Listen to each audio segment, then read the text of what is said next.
Ingram Micro, Solarwinds Msp, and BVoIP are in the news this week, and here to talk about it is CDN Technologies CEO and author Barbara Paluszkiewicz. Plus, we dive into Auvik's latest network diversity report with Auvik co-founder Alex Hoff. It's ChannelPro Weekly, number 169, Stilettos on the Ground. Hello and welcome to ChannelPro Weekly, episode 169. My name is Matt Whitlock, technology editor, online director, and your host of this fine program for people like you. And who are you? Do you really need me to tell you who you are? You know who you are, right? Reach in your purse, your wallet, pull out your ID. It has your name and a little photograph on it. That's not what I mean, though. But what I mean by who are you? You are the VARs, not the ISPs, you're the MSPs, the integrators, the MSSPs, the technology consultants, the folks that if you work with other businesses and technology devising the right security strategy or endpoint protection, you are probably in the right place. If you are operating a garbage truck, hopefully you're aspiring to a better career, and we welcome you too. So thanks for sticking around, and we appreciate everyone being here with us today. Joining me this week and every week is the man who keeps the trains running on time here at ChannelPro, the man responsible for all vast majority of the great content you see in our magazine and online, executive editor Rich Freeman. You know, it occurs to me, Matt, every week at the beginning of the show, you tell folks, hey, if you're an MSP, an MSSP, a VAR, a system builder, you're in the right place. I'm not actually any of those things. What am I doing here? What are you doing here? You know, it's taken almost 170 episodes to figure that out. Get out. What are you doing? No. Just taking up space. What's going on?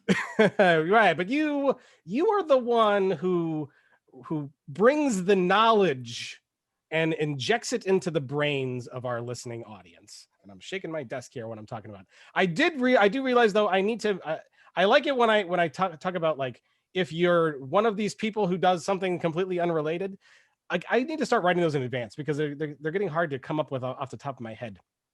But maybe we'll do that another day. Rich, I'm excited to say that we are not alone.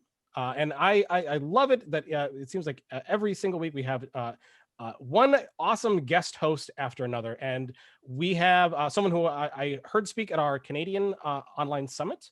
And I was really hoping that she would come on the show as a guest host one of these days. And here she is. I'm so excited.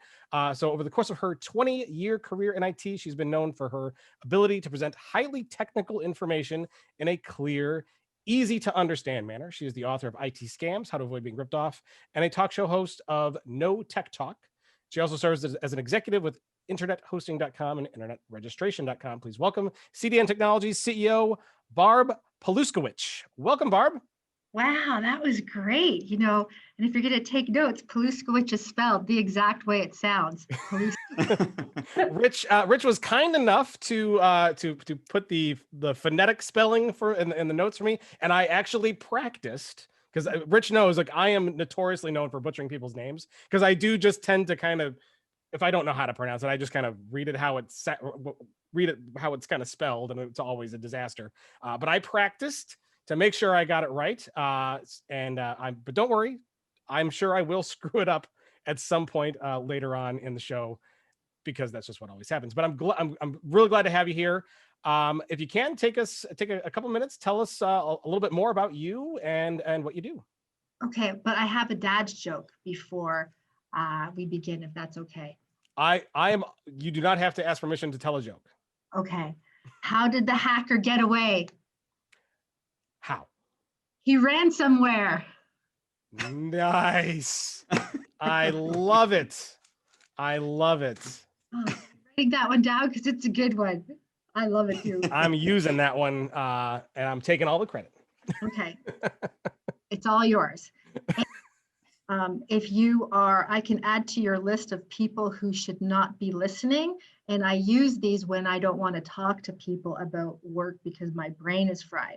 I tell them that I sell Avon or that I sell Mary Kay when they ask what I do for a living.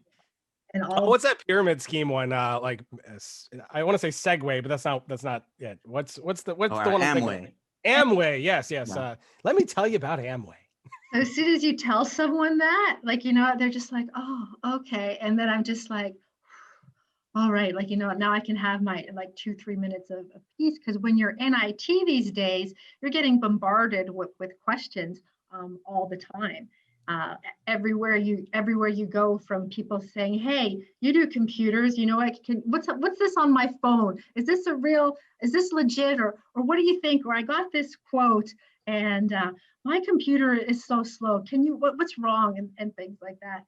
So as the CEO of CDN Technologies, I'm very fortunate that I have a great team of techs that have helped CDN Technologies move forward in a positive direction, who also do have part-time jobs as Amway salespeople during their off hours. So now, Barb, let me stop you right there, and let me tell you all about the benefits and virtues of timeshare ownership. I've never sat in on one of those meetings. I think they just know not to invite me to those things, because as soon as that begins to happen, I'm just like, is this a script? Are you memorized? Like, like, what's really going on here? Because I begin to evaluate the sales processes, what it is that they're doing to get these people to buy in. And I'm just like, oh, that was good. That's not good. And then I have to like ask, did you write it yourself? Like, there's always these things that are happening.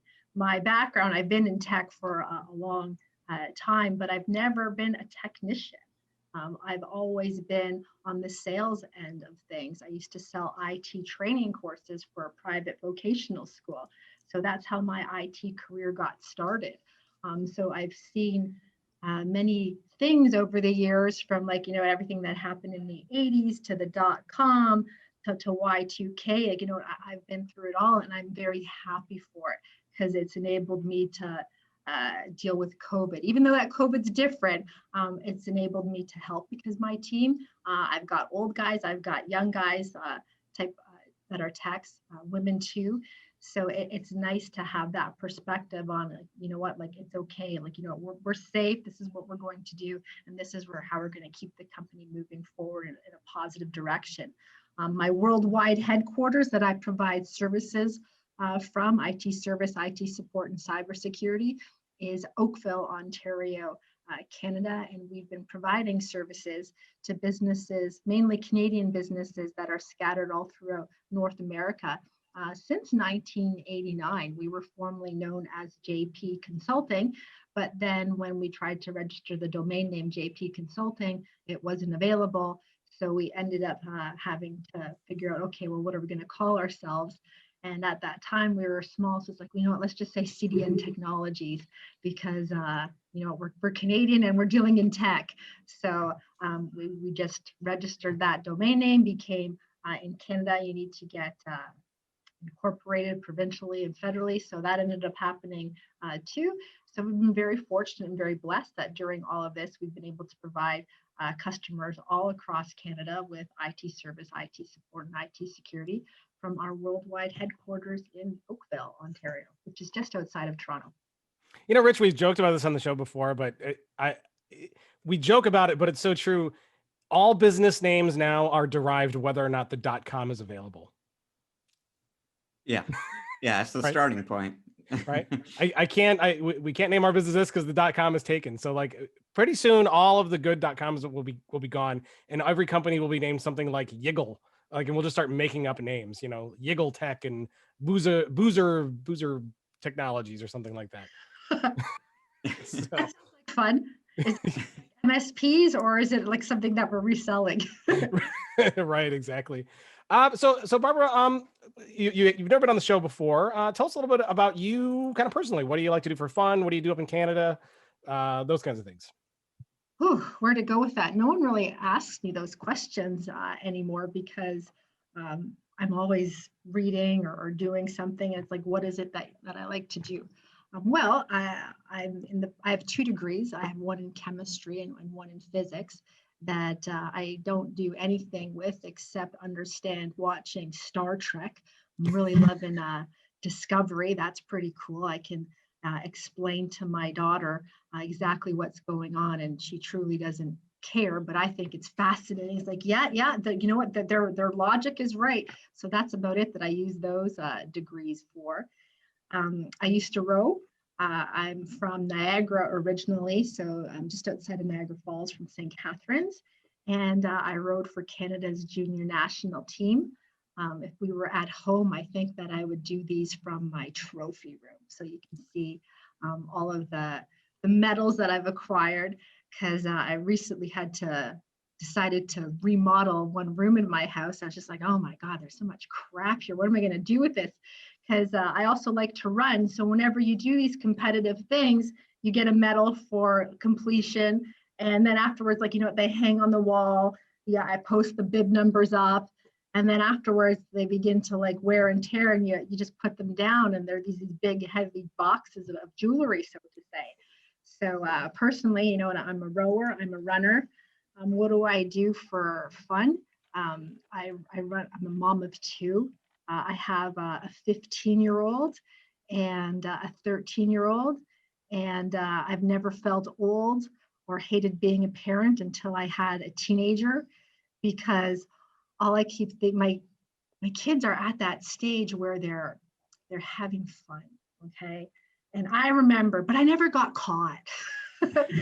So having to deal with like these truly like adult parental things, that's been, like, I have to say, the most challenging part and occupying my life for the most part. So just running a company and running a family, and the most entertainment I have is living vicariously through my kids and all their shenanigans. Because at one point you have to, like, you're laughing at them like, oh, you dumbass.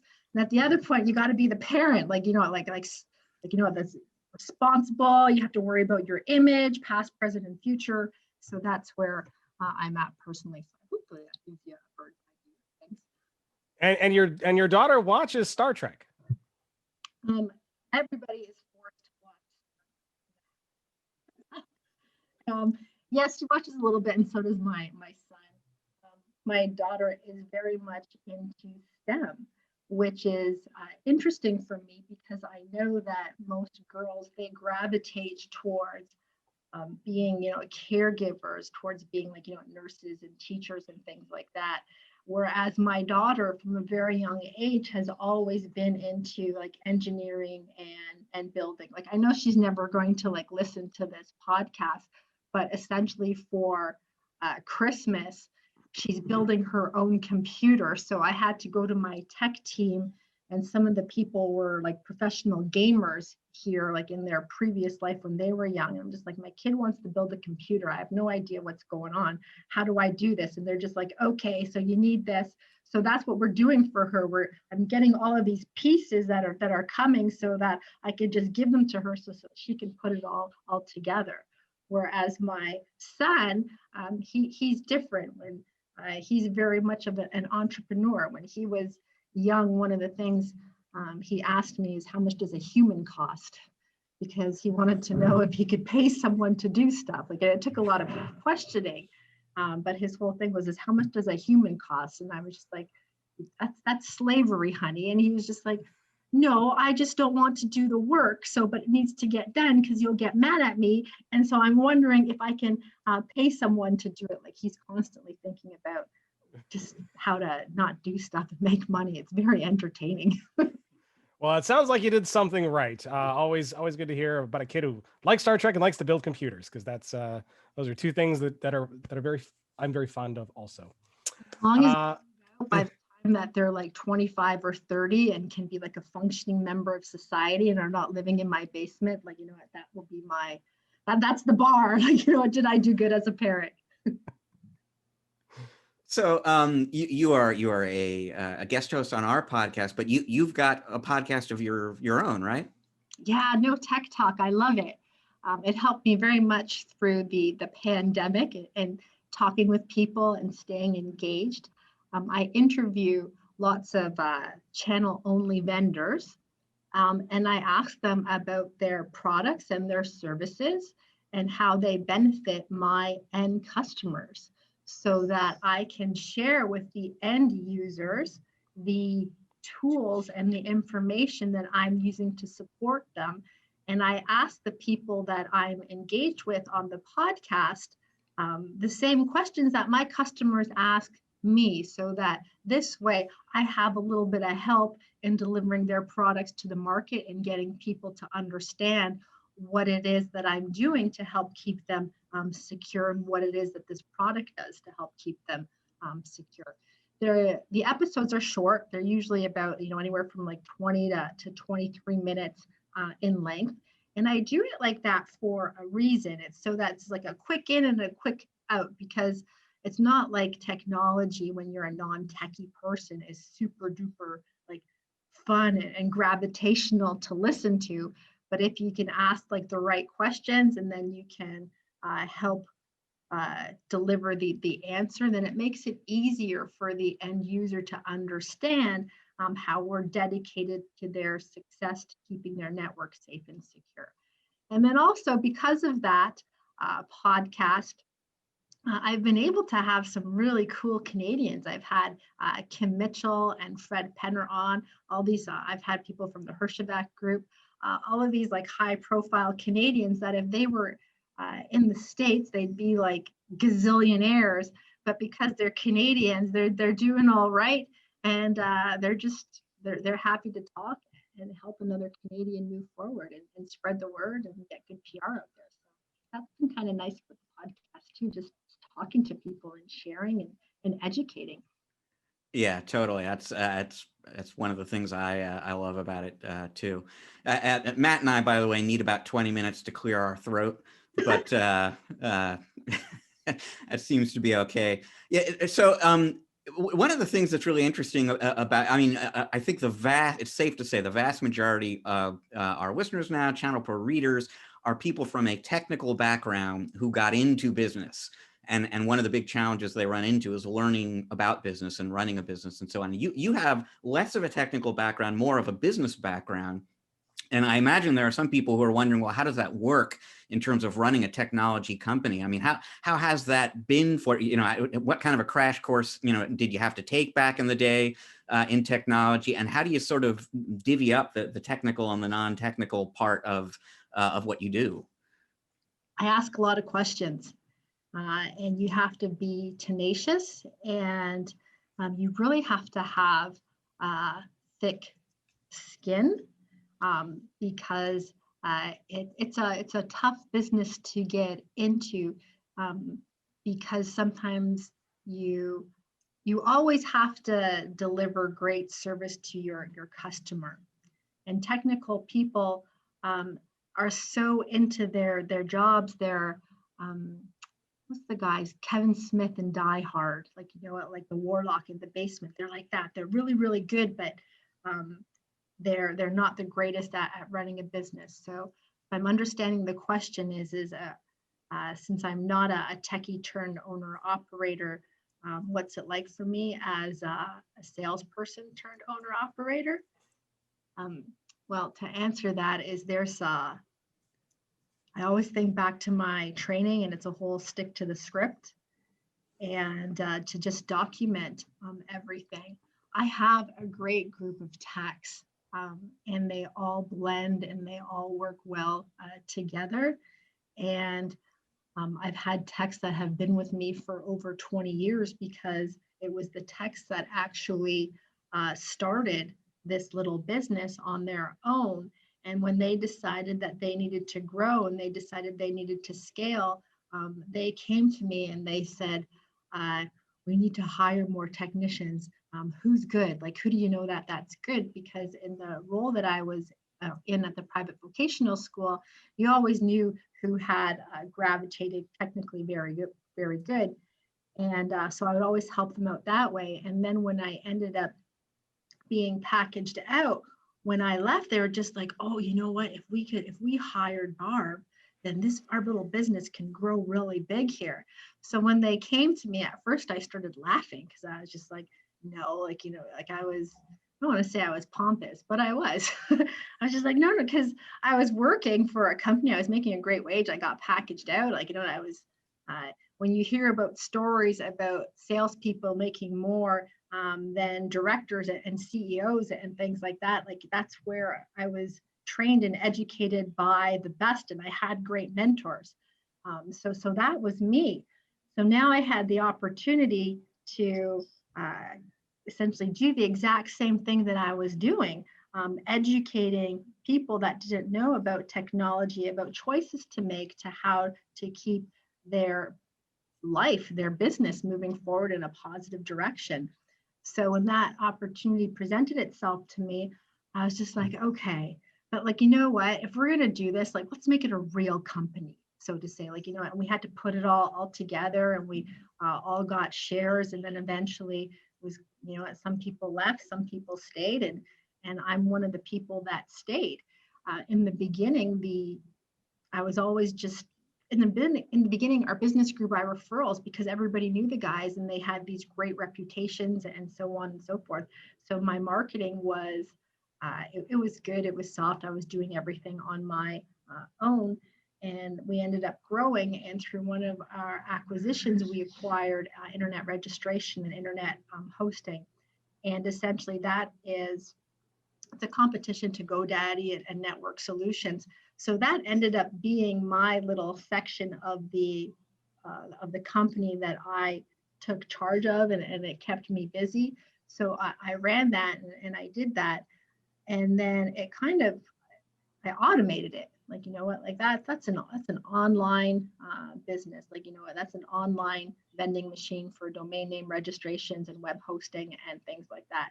So once that started to get going, and then you kind of look at the other pieces of the company, like, you know, what's going on here. So then I got into the managed sales part of things, and putting together processes and systems and marketing and so on and so forth. So that was my strength. So, and that's what I always gravitate towards. For the technology aspect, I had things.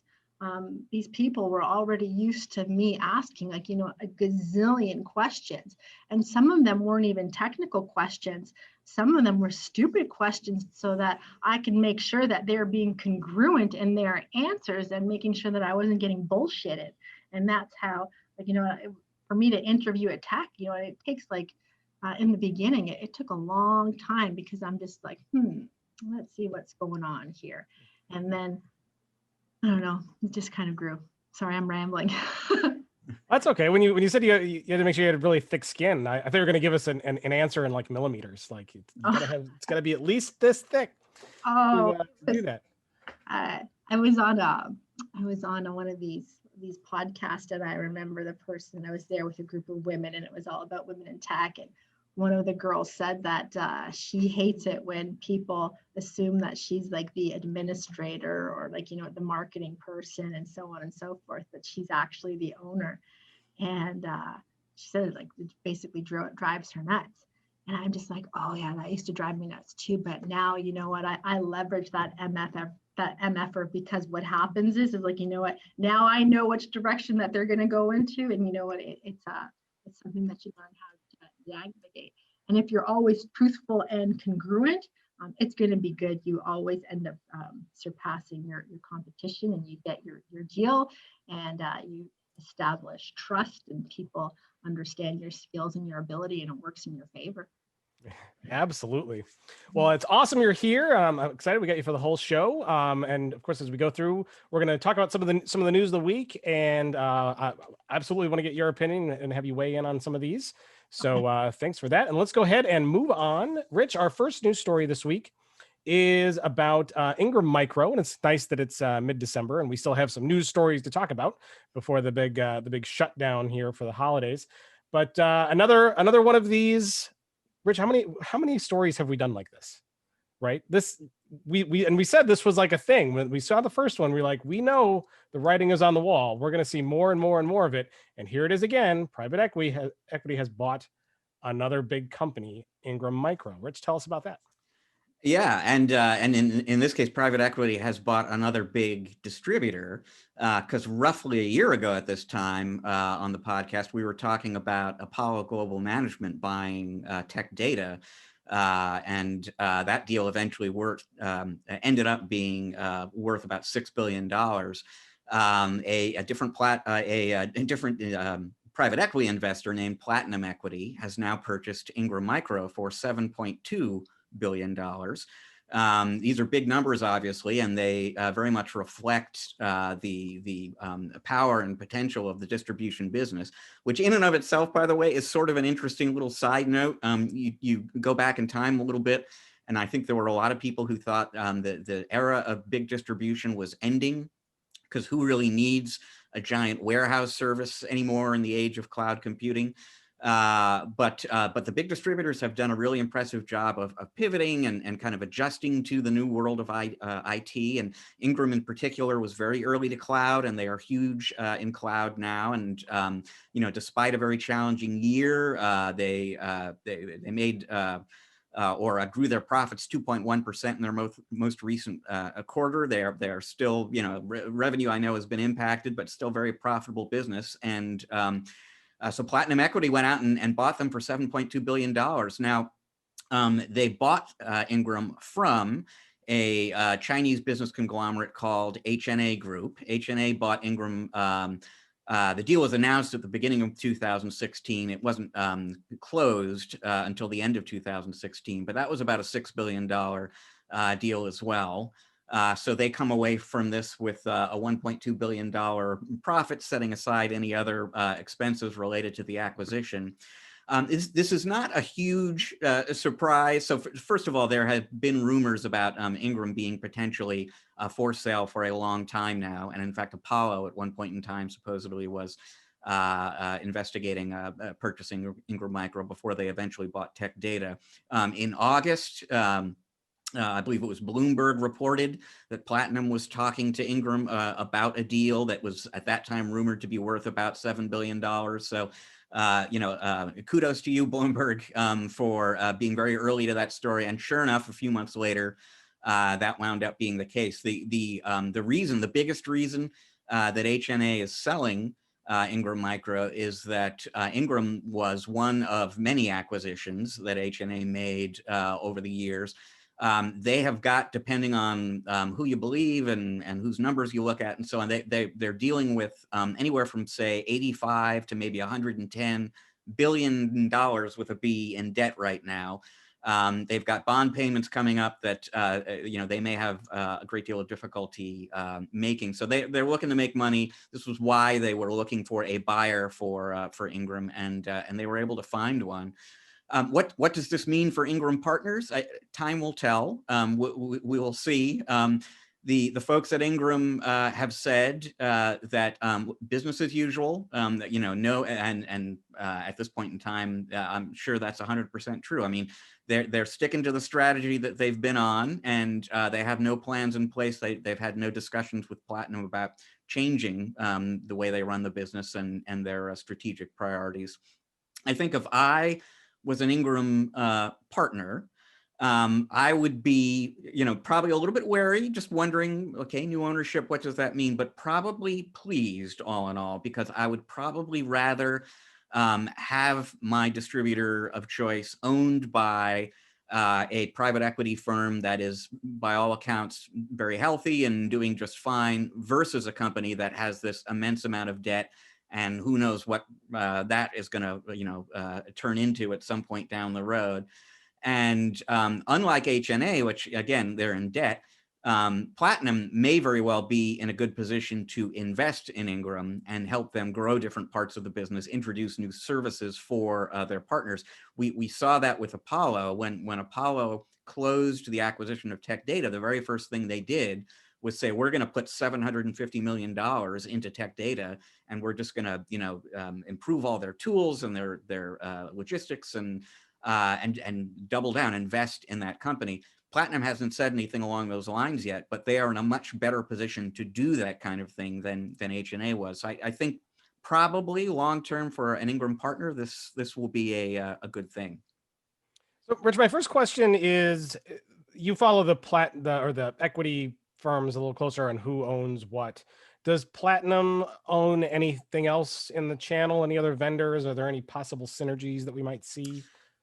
So I didn't spend a ton of time going through their portfolio, but in the time that I did investigate, I didn't see anything. I didn't come across a lot of familiar names. So they're invested in a wide range of different industry segments, and technology is one of those.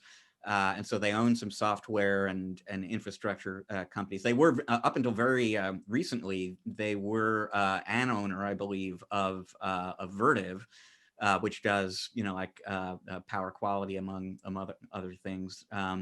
So no, I don't actually, from what I've been able to turn up, I don't see any sort of obvious synergies right now. Do you think they got a deal for $7.2 billion? Like, do you think that was like a deal? Do you think that was just like money that they had, like, oh, this is a good deal? Because Ingram Micro, owned by H&A Group, which was a massive Chinese air carrier, and they missed a payment. They missed a $750 million payment on a $4 billion loan. So do you think that Platinum got a deal at $7.2 billion? I haven't studied the books at Ingram, but I've got to believe that in terms of who has the leverage in that negotiation, you would rather be the buyer than the seller right now, given the difficulties that H&A is dealing with. What would you do with $1 billion? Yeah, the age-old question. That's a lot of money. But what, $7.2 billion, at least they could maybe put the little scented things in the company bathrooms, that spurt out the nice, pleasant scents. They could do that. Cheap and have unisex bathrooms, or do you think that they'll keep it like old school, because with male and female? Probably a little bit of both. Maybe a new toaster oven for the kitchen, for the shared kitchen. Get rid of that old 4-slicer that where the bagels don't fit in there very well. Yeah, Rich, I'm not sure if there's much else to really comment on this. I mean, we're seeing a lot of these companies being snapped up by private equity, and this is not the first. It certainly probably won't also be the last. Or of the distributors. Is this it? Are all the distributors now owned by private equity? Well, no, and so all eyes on you, Synex. Of the big three, that's the one that it's a publicly traded company. I assume, without knowing, that the phone must be ringing all the time. And I'm sure since well before this past week, they must be getting inquiries all the time. They've certainly never said anything that, and I haven't really seen anything in a while, at least, that indicates any interest in on their part in that kind of a thing. But they are a conspicuous exception to the rule right now. If you look at their biggest competitors, they're doing things differently for now, and it'll be curious. I'll be curious to see if that changes.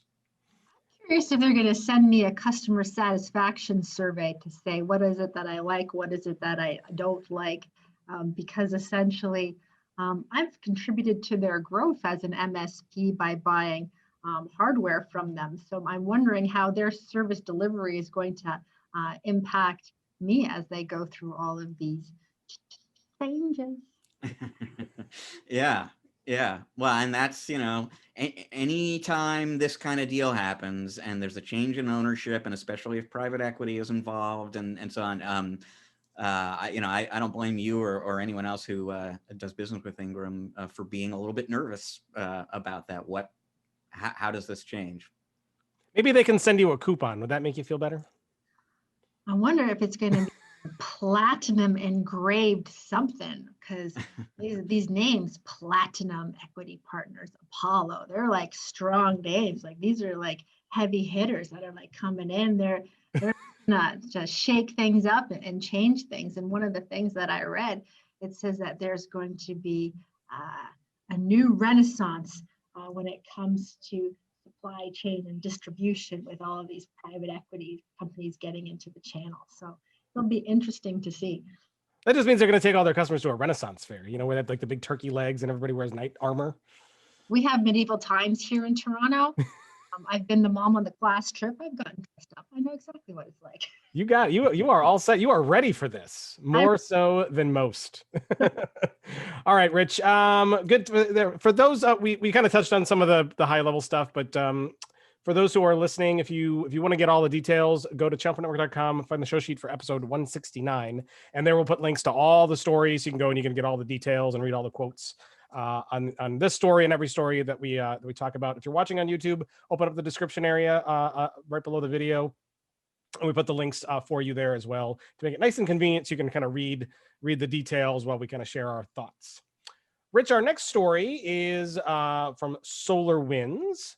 So they've got they've got a new CEO, and this is where SolarWinds is confusing me. So they have a new CEO, and then they're going to sell themselves. Is that how I'm reading this right? They're not going to sell themselves. They I bet they give themselves a good deal, though. Yeah, that's true. Who has the leverage in that deal when you're negotiating with yourself? No, they are probably, this is not a done deal, but I believe it's essentially a done deal that SolarWinds is going to sell SolarWinds Msp, which is the managed service provider part of their business, the RMM tools and the PSA and all of that. And we've spoken about this before on the podcast just a few months ago during one of their quarterly investor reports. They announced to the world that they are considering a spin-off of SolarWinds Msp, which right now is a unit, a division essentially of the company. And they're looking at spinning it off from the parent company, turning it into an independent and publicly traded business. So it's, it's a time of change at SolarWinds as well right now. And so two things happen that sort of illustrate the fact that we're in kind of a transitional phase at SolarWinds. And one is that they've got a new CEO. So Kevin Thompson has been the CEO for about a decade. He will be stepping down at the beginning of January. He will be replaced by a new president and CEO, Sudhakar Ramakrishna, who up until very recently was the CEO of PulseSecure. And we'll come back to that a little bit. So that's one transition that's going on with SolarWinds Msp, or SolarWinds, excuse me, the parent company. The other piece of news announced on the same day was that SolarWinds has filed, it's called a Form 10 with the SEC, which basically is an official assertion to the federal government that we are looking very seriously at a sale, and in this case, a sale of the SolarWinds Msp division. It's not, filing for an IPO. It's not committing to going ahead and making that spinoff, but you do need to sort of notify the world that this is something that could very well happen, and this is one of those key milestone steps in that process. So officially, as we sit here today, still the idea that SolarWinds Msp will be spun off as an independent business is up for consideration. They'll make a final decision in the first quarter of 2021, I think is what they've been talking about. Unofficially, I feel more and more confident with each passing day and hour that is actually going to happen, and that this is an early step down the road, not just a, hey, let's cover ourselves in case kind of step. This is coming. And part of the reason I say that is just a few hours ago, earlier today, SolarWinds Msp did a partner event, and John Paluszkiewicz, the president of that company, he's been on the podcast with us not too long ago. He did a keynote at the beginning of that. And, he was kind of talking in an offhand way about how they're working on a website. He said something that implied they're working on a name. Like they're charging down that road right now. And I think it's really just a matter of time before they go ahead and make that spinoff. And then SolarWinds Corporate, under its new leadership, is 100% focused on what I still kind of think of as the legacy part of that business, which is management products chiefly for corporate IT departments. They won't have this kind of bifurcated identity as partly a service provider business, partly a corporate IT business. They'll be 100% focused on that, chiefly on premises, chiefly not subscription-based kind of business model. And they're going to have a new CEO who recently was running a security business. And so the question, if you are a SolarWinds partner, if you're a SolarWinds investor, is, are they kind of thinking about, getting a little more serious about security over at SolarWinds going forward? You would think that's why they chose a former security CEO, but time will tell on that too. But I think what we learned here this week is time of change over at SolarWinds, and and the spinoff of SolarWinds MSP is coming, folks. So, Rich, if they do that, are they going to rebrand? Rebrand SolarWinds MSP? Absolutely. Absolutely. And that fact, will be like the 60th name change for that particular entity. Well, yeah, if you look at the different businesses that they acquired, and yeah, that's right. There will be a lot of different names in the genealogy at that company. At this point, they could just rename it. Like they could take the first letter of every company name they've used, smash them together, and then that could be the new company name. It'd be long enough. And it would fit right into, what we were talking about before, where you've got to look for an odd name at this point to get the .com. So yeah, just a collection of random consonants. That .com is probably available. I think I remember when the GFI rep came to our office to like sell us stuff. Like when that like that's going back like a long ways. I was just thinking about, okay, like all the names that it's gone through. Just like, whoa, that's a lot. We should do like a Scrabble game or something like that. Or like, you know what? Like, how good are you?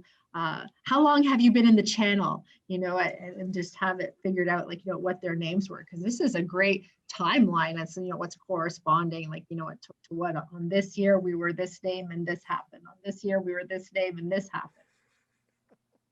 Yep. It's so true. It's so true. So Rich, so when they say spin it off, someone's going to buy it, right? In order to do that, who's going to buy it? That would be investors. So the idea is you spin it off and you do an IPO. You did say it was going to be publicly traded. Yeah. Sorry. Okay. I missed that part. How much do you think they'll try to sell it for? I don't know. That's a good question.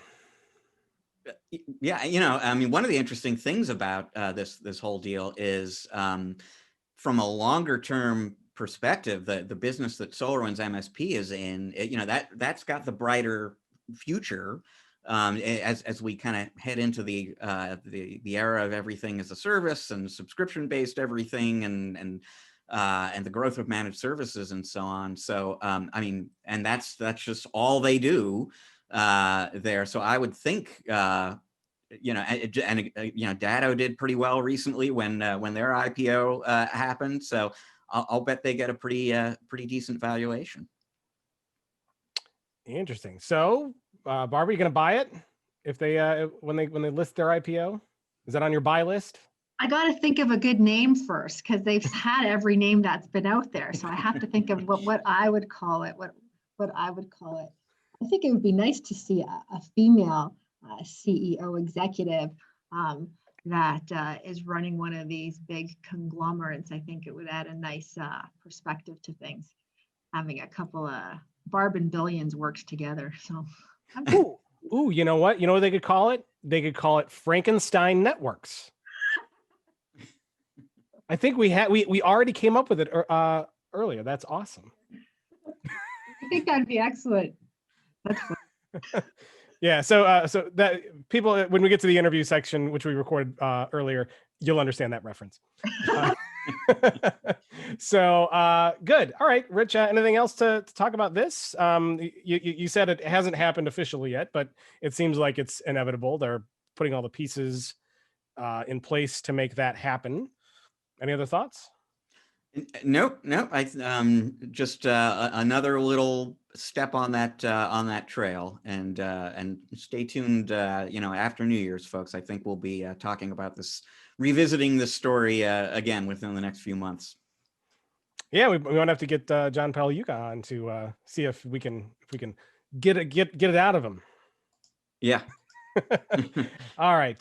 Next story. BVoIP is in the news. They've rolled out some new stuff and new pricing. Tell us about that, Rich.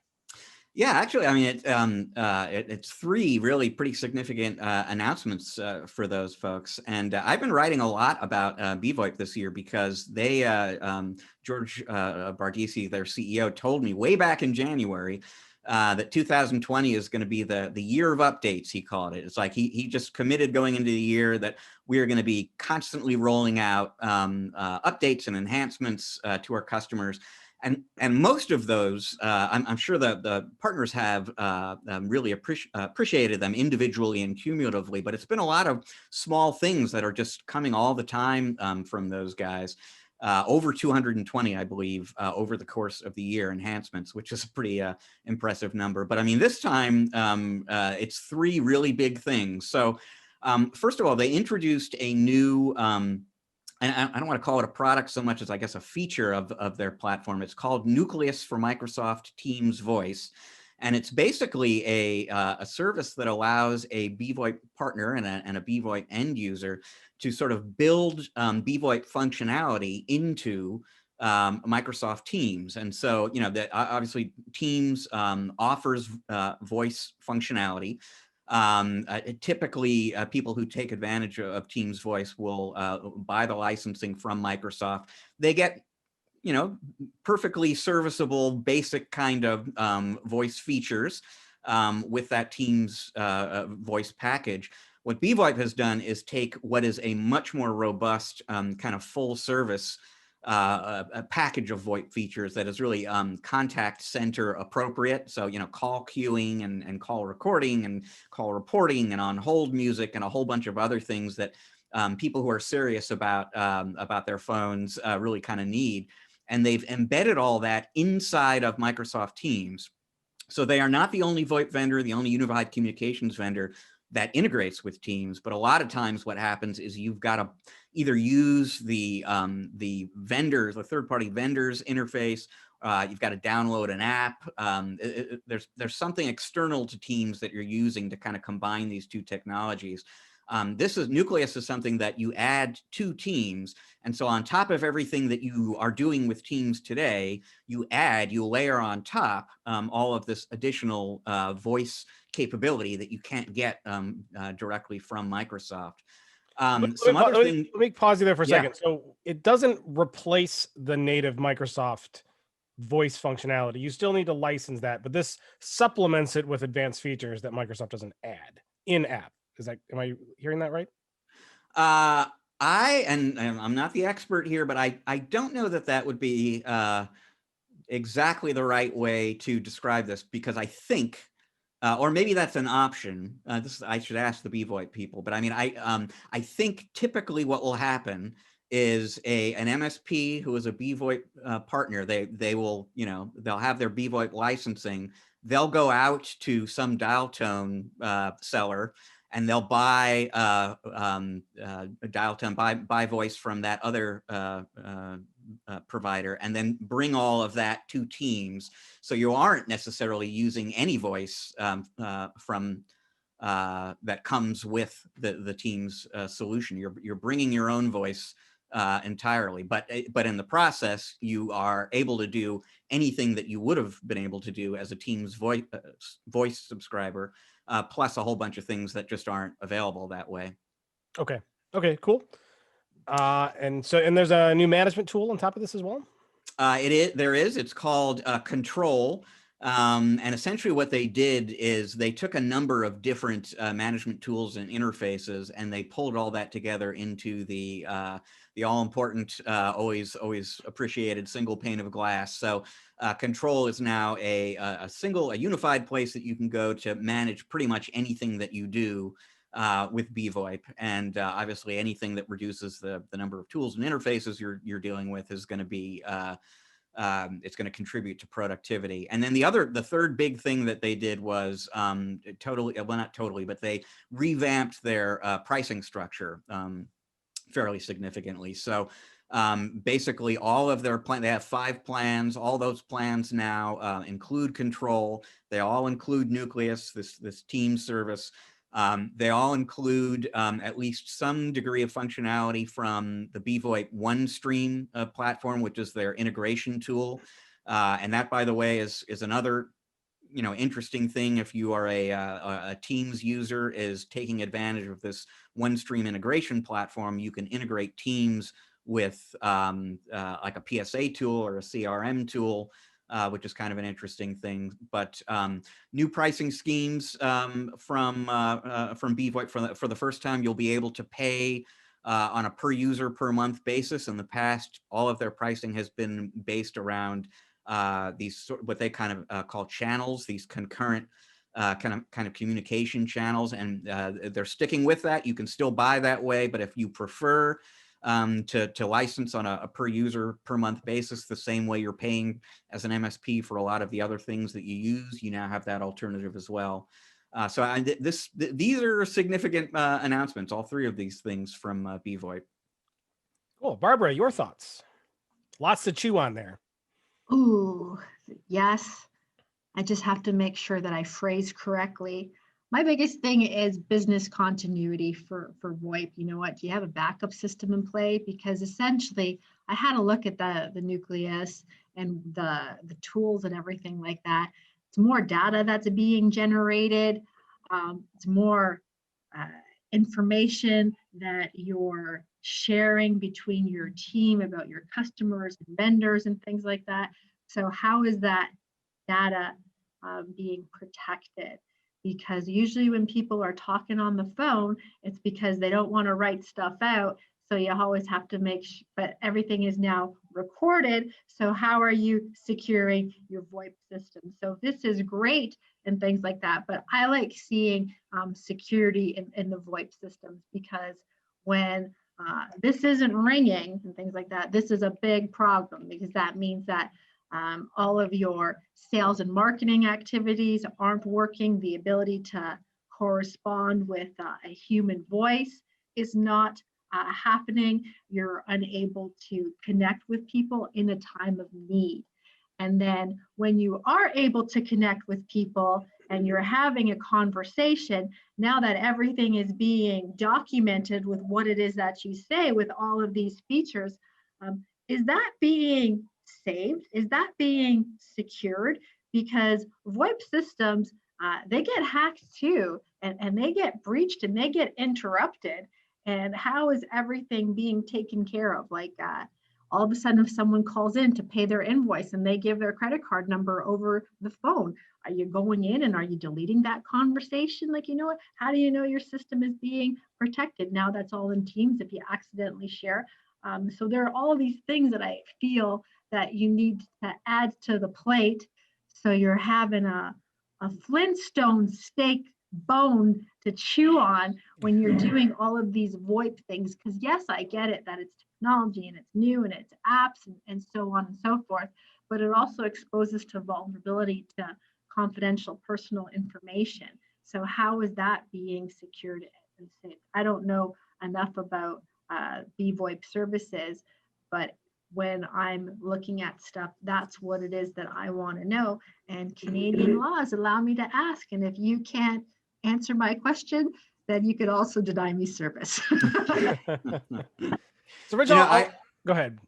Well, I was just going to say, I can't speak with any great authority about the security piece of that, but you mentioned continuity as well. And that is something worth kind of mentioning, because it's something that the BVoIP folks stress. So if you go out and you add voice to Teams by purchasing Teams voice, that is just part of the Teams service. So if Teams is down, your phones are down and the phones are not ringing and you're not doing business that way. If you add voice to Teams through the BVoIP service, again, you're bringing your own dial tone. So even if Teams isn't functional, your phones are still working. And so that's one, from their perspective, BVoIP's perspective, that's a selling point on Nucleus, is that there is a continuity angle here, that you don't have to worry about losing all modes of communication at once. It's also interesting that everything is getting routed or dumped into Teams. Teams is kind of becoming like a big three-headed monster of an application for businesses these days. Barbara, how much are a lot of your customers like all in Teams now? They were in it until it was free, and then some of them didn't want to pay, so they were like, screw that. So then they wanted to look for the next free application. So that was challenging. Yes and no. I haven't done a poll or anything like that. What I see is that there's so many new apps that are happening like everywhere, like professionally and personally, that people just want things to just work, and then I get that part too. And as the MSP, I want to make sure that it's safe. I do not want to be making, I don't want to see my customers making headlines for all the wrong reasons. Like, I don't want to be the IT company that has to deal with that stress, because I know there has been some in the channel that have gone through that. And so do I see teams out there?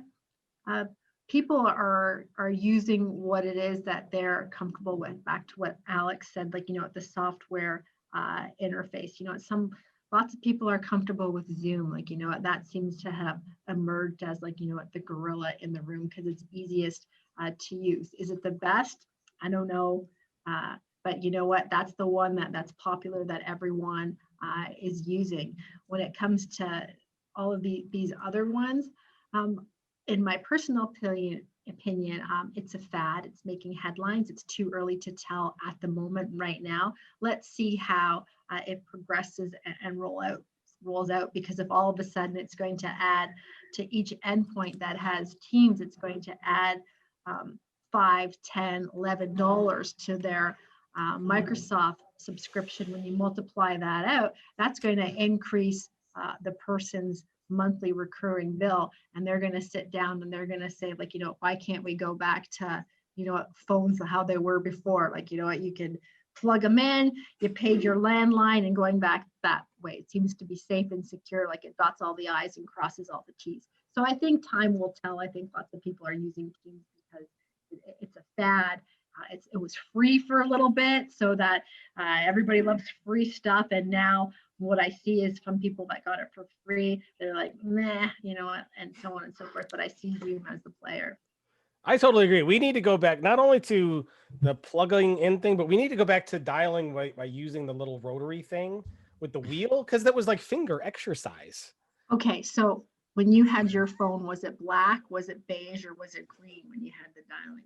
We had like, it was like an almond color. Yeah.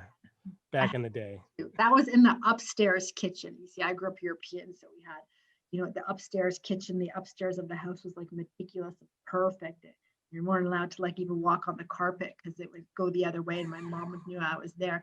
But we had that one upstairs, and then in the basement where we like lived, like we had the black one, like it was all cruddy and things like that because we're all using it. That's awesome. All right, Rich. I want to get to our interview, but I know we have a quick mention here. Why don't you tell us what you wanted to mention?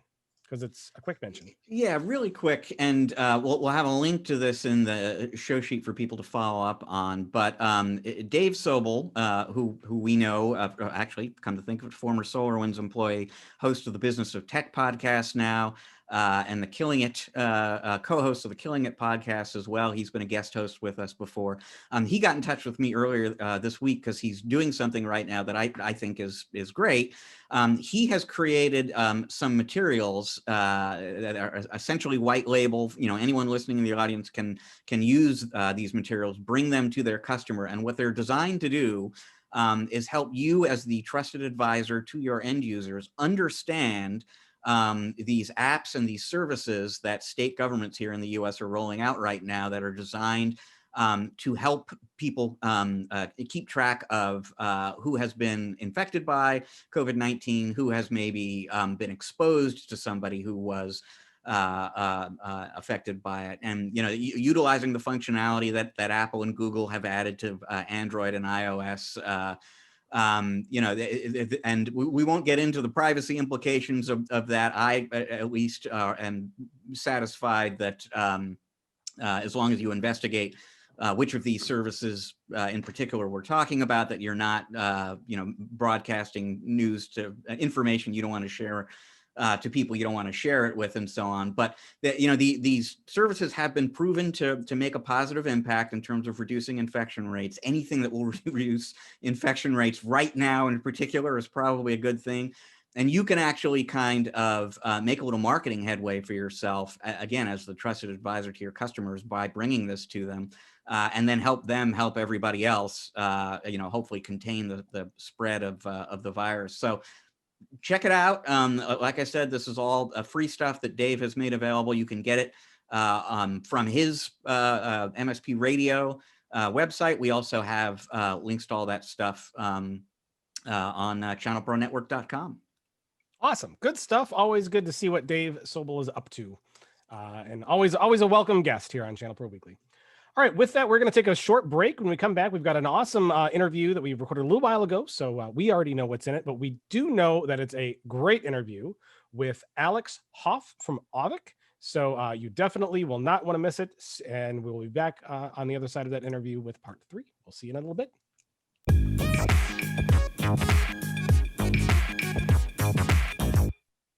And welcome back to part 2 of Channel Pro Weekly. We've got an awesome guest interview lined up for us today. A returning guest interview, I might actually say. But he is the co-founder and chief product officer of Auvik Networks, which is a cloud-based software company focused on making network management more efficient and reliable for MSPs. There is spearheaded product development, channel sales, and partner success. Please welcome back Alex Hoff. Welcome, Alex. Hey, thank you very much for having me again. Great to have you back. It seems like only yesterday you were on the show, but in fact it was almost a year ago, in late February to be exact, on episode 135. Alex, when you just stop and think about February, the world was a much different place back then. It was a lot has happened. How would you categorize the last 9 months since February? Oh, that's a loaded question. Given that we're north of the border, I won't comment on anything else that is south of the border. But I think, jumping into kind of, what I know and love, this whole thing of distributed work, I see all of you working from home right now, or what appears to be home, your home offices. This was my neighbor's house. I broke in yesterday. It's often more comfortable because you can leave a mess and just go home. But the whole notion of distributed work has been accelerated by 15 years, if I had to guess. I've read an article on that, and I was like, this makes a lot of sense, but it causes a number of organizations to rethink how they do business. We've seen with SMBs, they've had to accelerate their digital transformation. I don't love that phrase, but they've had to do it, either fight or die. And we've seen companies like Shopify really take off like a rocket to support that transformation. But knowledge workers, like many of us, sit in front of our computers and we're working at home, we're comfortable, or we're working in the office and we're comfortable. But it's caused us to challenge some of the norms. Ved, one of the guys on our team, lives on the other side of Toronto. He's about an hour and a half, 2 hours away. He's a new member of our team, and he might not be part of Auvik had we not been able to look outside the city limits. So now we're hiring people all over Canada. We've just hired a few people in the US. We've got people around the world. And it really allows you to open up that potential talent pool to find the best people to help you achieve your goals. So I think if I had to, not talk about networking for a second, but this whole transformation to distributed work it's really fascinating to me. Also has a separate set of issues because I'm on Zoom 8 hours a day. But yeah. Yeah, I think all of us have done more video conferencing in the last 10 months or so, 9-10 months than we would have expected to do in the next 3 years. So my daughter saw Zoom backgrounds for the first time yesterday. I'm not sure how she hadn't seen them before. She's like, oh, that guy's on the moon. And I'm like, no.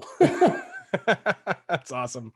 So Alex, you've been on before, but for those who may have missed that particular episode, why don't you take a quick minute and just tell us a little bit about you, your background, a little bit about Auvik, and kind of how you got to where you are now. Well, my background, just very quickly, software geek, realized I didn't like doing software.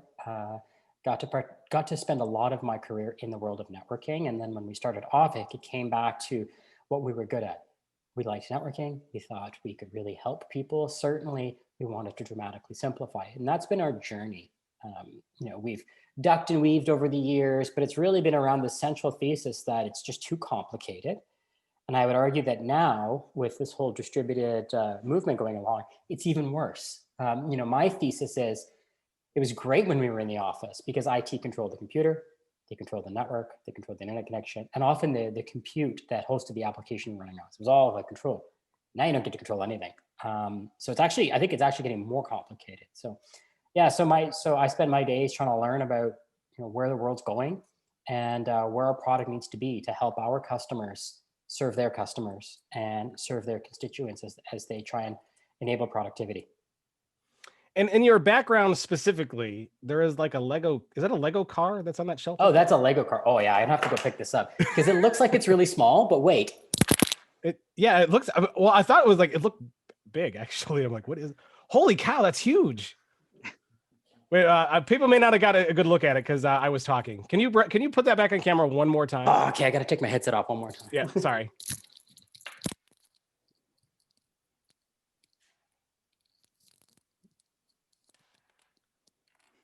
Yeah. Wow, that's incredible. Now, how long did it take you to build that? Well, when you leave it on your desk and you don't work on it, it took about a year. When I actually sat down to really do it, it probably took me 4 or 5 days, but these are good ways to take your mind off work. So I have a couple of these sets, but yeah, I thought it was fun to put something up here on the wall. So you got my kids' art and you got some Legos and. Yeah, now is that one like one of the remote control ones? Does that actually? No, it's just okay. Heavy. It's like 5-10 pounds of just Lego bricks. So yeah, no, I'll put that back later. That's awesome. Fun. Barbara, are you a big Lego fan? You build a lot of Lego stuff? No, I don't, but my daughter is. She was really into the Olivia Legos. And I remember one year at Christmas time, I got her the Lego yacht for Olivia. And I remember she was so excited, and I sat on the couch and I fell asleep on the couch. And the next thing you know, I woke up and it was like 4 o'clock in the morning, and there was my 6-year-old baby girl still playing with this Lego set. She just stayed up all night and she did it. And I was just like, wow, she's definitely got that brain in her, because she loves Lego. She loves building. So I've had a few pieces in my foot every now and then, and I've lost a few pieces every now and then off of a device that's fallen and things like that. But me actually doing the Lego, no. Everyone has their 2020 memes, but Lego put out an ad at the end of the year. It's just a picture of a foot and a brick and said 2020. Yeah. Yep. Anyone with kids has certainly been there for sure. Let's get us a little bit back on topic here. So, Alex, the last time you were here, you were here to talk about the Auvik Network Diversity Report, right? Which talks about network diversity, the types of vendors you're seeing, the types of devices, and we have an update to that. Why don't you and Rich kind of set this up for us? What we want to talk about? Sure. So for the last couple of years, we've been taking a look at the makeup of our customers' networks. And so excuse me, I'm just about to cough. Not COVID, just a tickle in my throat. But yeah, we've been looking at the makeup of the networks and trying to see if we could spot trends. So what are the emerging vendors? What are the emerging trends? What are we seeing that is causing MSPs and IT teams to make decisions to pick A over B? And so as I said, we've been doing this for a couple of years. Our business has grown. I'm not going to lie, there's going to be some selection bias because it is not a uniform distribution of networks across the world. It's just a very large sample set of people that use Auvik. So just to kind of set the stage there, that obviously there is some bias in the data, but I think we've seen some really interesting trends, and I'm happy to have a discussion. I don't want to speak for 20 minutes and just ramble on about numbers. So, Rich, you and I have talked about this in the past, and you've had a chance to take a look at the report. What jumped out at you, and maybe I'll riff off that. Well, why don't we start here with the whole concept of network diversity, and is network diversity a good thing or a bad thing? Why does that issue matter for MSPs? And I mean, I know I have a take on that, but from your standpoint, why should MSPs be conscious about the degree of diversity in the networks they manage and in their business? So fundamentally, the MSP business model is about ensuring your customers have productivity, they're up, they're able to do their job. When there's an issue, whether it be networking, compute, application, the least amount of time it takes you to solve those issues, the better. That's how you're going to create profit in your business. I don't need to spend a lot of time on that. However, if you think about the complexity associated with networking, I think we've found hundreds of vendors in our install base. Each of them do things a little bit differently. There's a general lack of standardization in this market. And so if someone says, hey, I need you to move my VoIP phone from here to here, there's some configuration that's required. And if it's done, if that is something, sorry, let me rephrase that. If they're moving that phone over, and they have to go reconfigure the network and learn from scratch on how to do that each time, it's going to take you more effort than a single vendor. So let me position that another way. If you know how to do something already, it takes you less time. If you have documented process, it takes you less time. But if you have to go Google it largely to figure out how to configure a VLAN because you have 100 vendors in your install base, you're going to spend a disproportionate time learning rather than doing. And that is going to affect your bottom line. So the more standardization you have, the more leverage you'll get from your team because they're going to spend more time doing rather than learning how to do and fiddling and experimenting. So that's why we. Yeah, I mean, you know, fewer vendors to keep up to speed with, and you know, fewer vendor training courses. I mean, the fewer network vendors you are dealing with, the more efficient and probably profitable you're going to be.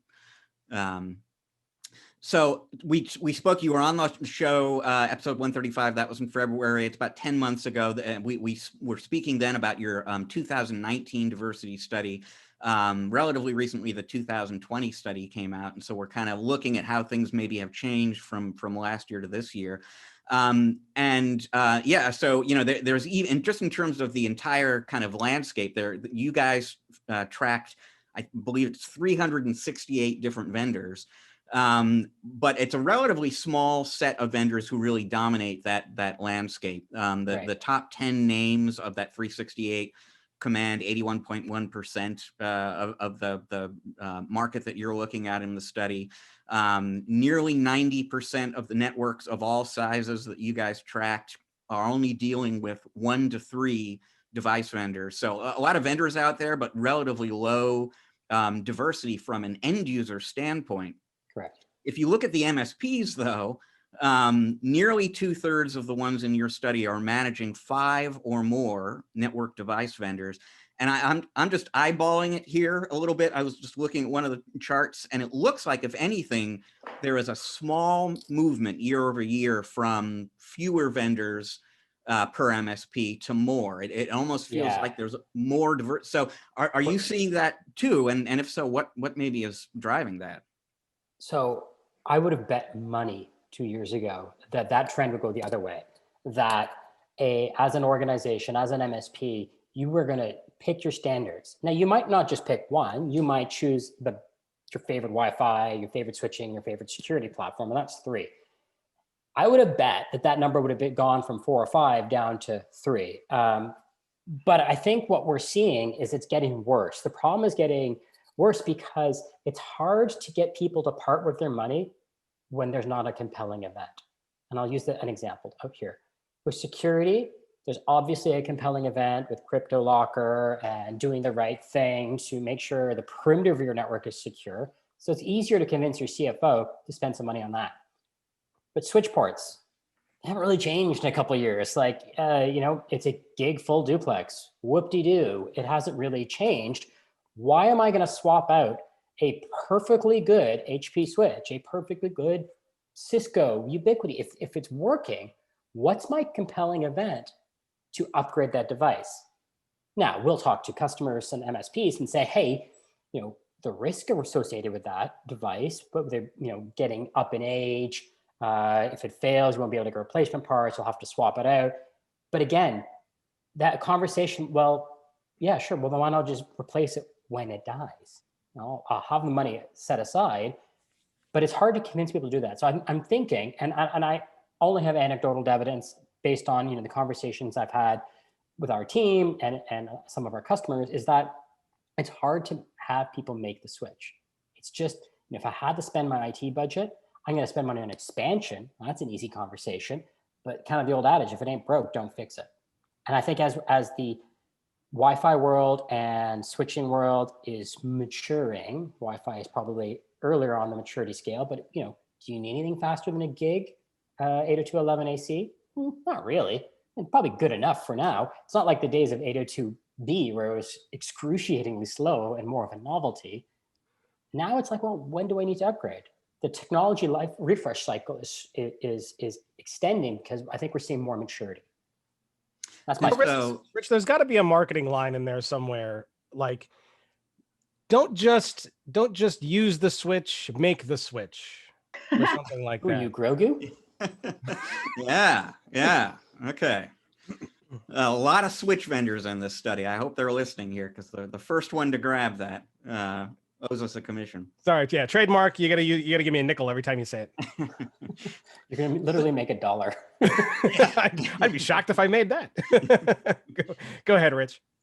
So the end users are kind of, they're switch huggers. They're hanging on to the hardware that they bought before, because it's still working, and it's a long, replacement cycle for that stuff. But new vendors are coming along. Is that why MSPs are, if anything, maybe managing one or two more vendors these days than they were before? It's just there are more vendors out there. MSPs maybe get interested in a product from this company or that company. Meanwhile, they can't get rid of the legacy stuff that's sort of stuck out there. So I actually think there's three things.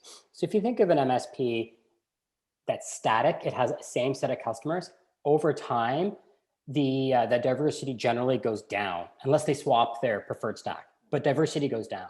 What we're also seeing is MSPs are expanding. I mean, there was a blip in the beginning of this year that we don't need to really talk about, where SMBs had a bit of a hard time. But overall, we've seen the rate of expansion of MSPs accelerate, that more SMBs are deciding to work with MSPs, I think, which is a great thing in general. But because of that, increased diversity occurs. So, you've got your cohort of customers of the MSP, those ones are being focused on standardization. But when I bring in a new person, if you step back a second, well, then they might have something new that we have to swap out in the fullness of time. But that's going to show up in the data as it's getting worse. So I think there's two competing factors. New customers going into MSPs with a set of existing hardware. The MSP saying, great, I need to put you onto my standardization curve. That might take 1 to 2 years. But then the older customers of the MSP, they are on that maturation upgrade cycle. It just takes time. So we were hoping to spend a little bit more time analyzing the data there, but I think that's something we're going to do next year, and really talk about what is being swapped out in favor of what, and how is that evolving over time.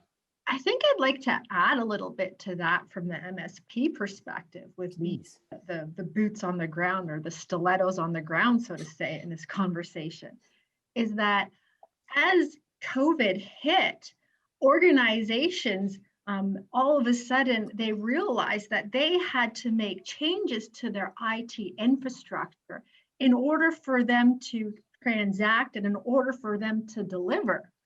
I couldn't get product. Like, there was a whole disruption in the supply chain. So all of a sudden, I had more vendors that I needed to look at, because in order to keep my pipeline moving and keep my jobs moving, in order to keep productive, I couldn't have my business stop because Cisco wasn't delivering their routers because they didn't get their shipment from China. And when I went to Tech Data or Ingram Micro, there was nothing there. I had to move on to another vendor to find something to deliver, to keep the project going, to keep my customers secure, because all of a sudden, everyone's infrastructure changed, and they knew that things weren't safe. And now all of a sudden it was just like, okay, my business is slow right now. So I still have money to keep operating, which is great, keep employing. So people started investing in their technology and investing in their operations. And from my end, it was difficult. So if I had my standardization stack of products that I like to use, sometimes I couldn't get it. Sometimes I couldn't get HP. Sometimes I couldn't get Dell. Sometimes my vendor, they were down. I couldn't order. Their phones weren't available. And it wasn't like, it was like, for a day or a week or anything like that. It would happen for months. They're dealing with their own productivity issues and how that they can deliver their services to me as a small business owner, as an entrepreneur. When my customer is saying okay to my quote, to my beautiful 6-figure quote to change their infrastructure, and I've committed to a timeline, and now all of a sudden my Tech Data, Ingram Micro, CDW, whatever, they can't find product for me. It's now my job as an entrepreneur, as a small business owner, to keep the economy moving forward in a positive direction and hustle and start searching. When everything happened here in Canada, Tech Data was down for 3 days. There was no website, there was no phone call, there was nothing. I'm fortunate for me and the relationships that I've established that I've never done this before. It's happened to me before, but essentially I've knocked on the executive's door because we both know who each other are because we're friends socially, neighbors. And I'm saying, WTF, like, you know, what's happening? Like, you know, I can't get a hold of anybody at your organization. They weren't prepared. You know what? They weren't prepared to send their staff home. They didn't have the bandwidth to accept orders online. Like, you know what? It was a big interruption in service delivery for me. As the entrepreneur, I still have to keep things moving forward for my customer. So now I have to shop. Now I have to look, okay, who's got a router? Who's got a firewall? I needed to do this. On my end here, if I've standardized on Meraki's and all of a sudden I can't do Meraki's and I need to switch to Sophos and things like that, like that's a new set of rules and things that my team has to learn. Do I go back now after my customer has just bought the device to do the job that it's supposed to do in 3 years from now? You know what, they bought their subscription to maintain. Do I go back to my customer and say, you know what, here you can buy the license for another year or 3 years, or you know what, you can switch to this security stack? Like, it forced me as the MSP in the middle to evolve and move forward in order to survive so that I could keep my people employed, so that at the end of the day, all of my end users, as they're restructuring, so I can deliver. So I think that's added a lot to it. Sorry. It's a really, really interesting point. And to circle back to what Alex was saying, so there's stuff that you had to, you know, that you bought from vendors maybe you haven't done business with before because you had to. That was what was available. You have now implemented that infrastructure, and like Alex was saying before, once that stuff goes in, it stays there for a while. So I mean, I think it's fair to predict there's going to be a fair amount of network diversity in this MSP population for a while now. It's going to be years actually kind of working through that phenomenon that you just described, Barb. I guess I hadn't actually thought about that, but the scarcity drove made you to force decisions. Just like when all the grocery stores without toilet paper, I had to pick my non-preferred brand. Just had to. You had to deliver. Cottonelle was no longer there. You had to go to. I had to pick the tier 2 brand. What was I going to do? So, Alex, what would you say in terms of, we're seeing a lot of increased diversity out there in terms of networks, and for some of the reasons that, Barb, I think you're spot on. I think we're going to see a lot more of that because of reasons like that. We're like, hey, they didn't have my preferred thing, but I got to put something in, and you know what? Sometimes the difference between X switch and X switch is just the brand name on the front of it. So I'll do whatever. But Alex, there are also a lot of vendors now getting into networking that weren't necessarily players in networking before. How is that affecting the amount of diversity we're seeing? And a good example that I like to use is like Datto, right? Two or 3 years ago, they were a BDR solution, and now they're in some of the top reports for networking gear. How has that affected the numbers? Yeah, so I think I won't talk about Datto specifically because I think Datto has something unique, and actually I like the thesis. But if you think about some of the more mature vendors that have started in the security space, let's pick on a Fortinet. They've been at this for decades and have built an amazing business. But eventually your customers say, you know what, you got such a great security product, I'd just like to buy the whole kit from you. And it's a way to monetize your install base. And it's like, hey, I don't need to invent my own silicon. I can go out and get an OEM or OEM to build me the right switch. But largely what customers want is ease of use. And so what my thesis, call me right or wrong, is you started to see, hey, well, let's just buy the full stack from a single vendor. So whether it be Cisco, Fortinet, SonicWall, whatever, you see the full product lines being filled out because there is a whole supply chain now. There's only a couple providers of silicon. It's almost always Broadcom. Cisco does its own thing, but it's almost always fairly standardized components that are being put together. And what I called out in the report was the thing customers are buying is software experience. Gone are the days of logging in via Telnet and code or configuring from scratch. Now, customers are demanding APIs, beautiful web UIs with integrated, reporting and alerting, and that's what they're willing to. That's part of their buying criteria. So, if you look at the fastest growing vendors in our report, at least what I recognized was Meraki Ubiquity. You ever use them? It's a beautiful experience. They do a really, really good job at taking your common tasks to make it easy to configure it. And there's pros and cons to each of those compared to the traditional techniques. But they're on this, I'd say, consumerization of IT, where we all want that ease of use. We all want that easy experience to configure and monitor and manage this equipment. Now, that's great. I'm not worried about that because of what we talked about with network diversity.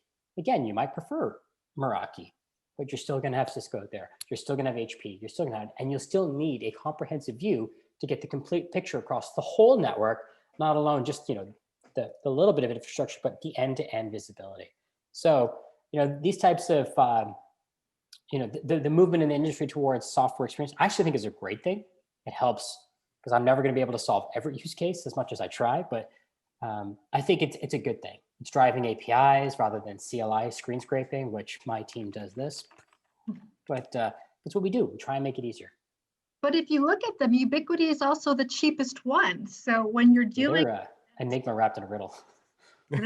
They're an enigma wrapped in a riddle. I just don't understand that.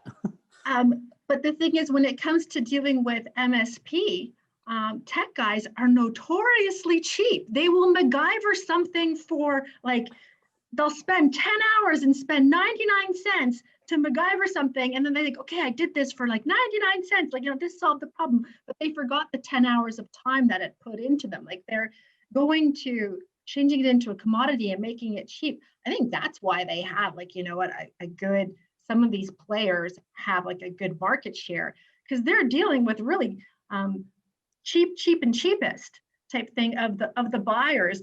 I don't know any tech. It's a buyer persona, right? The people who want great value in equipment, but are willing to spend their time on it. They don't understand the total cost versus Meraki. You talk to some network engineers, it's outrageous. It's crazy. I will never pay that much money for it. And then someone else will be like, oh, that's a bargain. I can turn up a whole site in an hour and I don't have to send a guy on site. You're crazy. It's the opposite of mentality. And the thing is the part that I find that is great is that when you're dealing with the endpoint, when you're dealing with the actual user who's looking to the MSP for advice, as an MSP, when you can articulate that and you can showcase that, they know the difference between cheap, and cheapest, and they want to buy value. They just want to be pragmatic, okay? They want the outcome. Or something like this, or on this end, or something like this on that end. They just want to be safe and solid. Yes, you do have your ones that want the best of the best and make sure that it's aesthetically pleasing to the eye and everything matches their logo whores and things like that. But essentially, I find that lots of times when people are looking to get into this MSP space, they do it by being super duper cheap. And then if you dig into it a little bit more, you realize that they end up getting bought out down the road because they were cash flow negative for 3 years because they're in the hole for a very, very long time. So that's I was sort of wondering because the gains that Ubiquity made year over year, 2020 to 2019, are one of the things that kind of stand out in the report. And I was wondering how much of that is due to the economy and just, people looking maybe to for more cost-effective options. Again, I think it comes back to the technology is maturing. And because there's I wouldn't say less innovation. I would say less innovation on the hardware at this point. Now we're into the optimization curve that they recognize very early that software is a differentiator. They spend a lot of effort on software. At least it shows in their user experience. If they did it efficiently, that's great too. But I think that's the thing is that you're getting a great product while you don't need the Cisco 24-hour RMA service or whatever. it's cheap at a night. It's like, well, if it's broke, I can just go to Canada Computers down the street and pick up another one, or your favorite local technology shop. But say Best Buy next time, because they Best Buy, it's on both sides. I was trying to go to plug a small business, but yeah. So I think it's a maturation, and we're on to the next wave, which is software. So I'll ask you this question, and then I'll ask Barb too. It'll be two different perspectives on it. But I mean, for somebody in the audience who hears us saying greater diversity means greater inefficiency and lower productivity. So, you know, you kind of want to standardize, even though there are these headwinds that make that a little bit difficult to do. Do you have any advice for MSPs in general about, you know, techniques or strategy? What do you do to at least increase or decrease the amount of diversity, increase the standardization in what you're supporting? I'll quote one of our engineers on our team, and he goes, ABCs, always be canonicalizing, which means never do something twice, right? That applies to automation, selection of technology. When I talk about network diversity, if there's a common task that you need to do, call it changing a password or configuring a VLAN or configuring PoE, do it once, write it down. Or if you can, build a script or use a tool like Auvik to help automate all this. But if it's a one-off, just go do it. But if you're ever going to do it again, write it down so the next person doesn't have to learn it. And so that's how you get leverage, is by sharing the collective knowledge that your senior people are figuring out the problem, and you want it to be repeated either by junior individuals on your technology team or your service delivery team, or by systems that can provide that automation. So I would say it's the ABCs. And I totally ripped that off from one of my team members, James Cherry. So Barb, I mean, over to you. You've got supply chain issues. You've got customers who don't want to give up what they've got, and yet you're probably looking to standardize more. I mean, what kinds of techniques have worked, if anything has worked? What kind of techniques have worked for you in the past to maybe limit diversity some? Well, I agree with everything that Alex said, and I like that. And I think that's very an important piece of advice for MSP is to document for the next person so that you're not wasting time. I think that the best advice that I can share with other MSPs to help them grow, to help them be better, is to smarten up and defend yourself. Like, you know what? You're super duper smart. You're the smartest of the smart out there. Don't get euchred into a situation where you're going to be on the hook because your customer is trying to be cheap. Okay. Know your numbers, know exactly the product that it's supposed to deliver, make sure that it's doing that, make sure you know how it works. But essentially defend yourself and keep yourself safe, because our customers are looking to MSPs so that we can keep them safe and secure from all of the cyber attacks that are out there. And you want to make sure that you keep yourself as an MSP safe as well. So don't cheap out because you're being grinded down. And if you don't know how to get out of that conversation, it's okay to drop the gloves and say, listen, this is what it is. Like, look what's going on. Recently, we just had Metro in Vancouver. They got hit with a cyber attack. It was payday. You know what? Their employees only got 65% of their wage.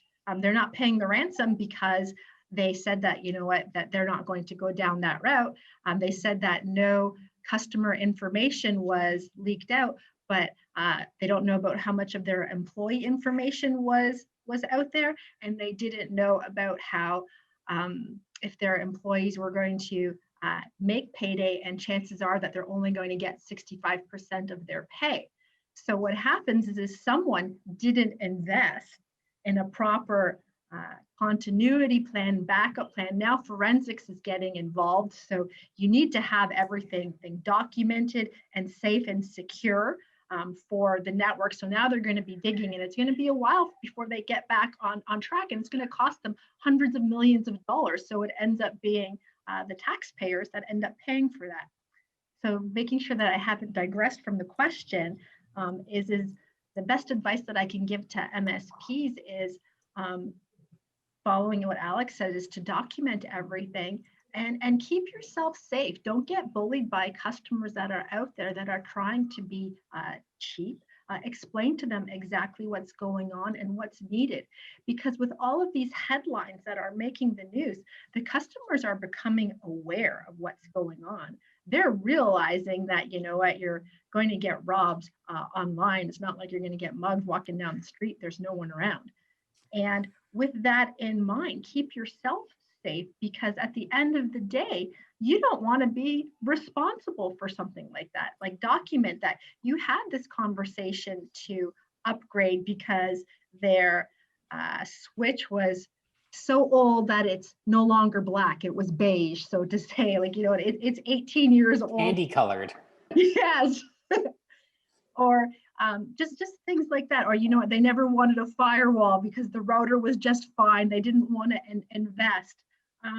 We have all of this knowledge, and there are all of these resources out there for MSPs to share information if they can't articulate it themselves. There's podcasts. We have all of these, our own industry mags that showcase everything. It's okay to show that to your customer and to share and to communicate your knowledge and to say why you don't feel comfortable doing something that way.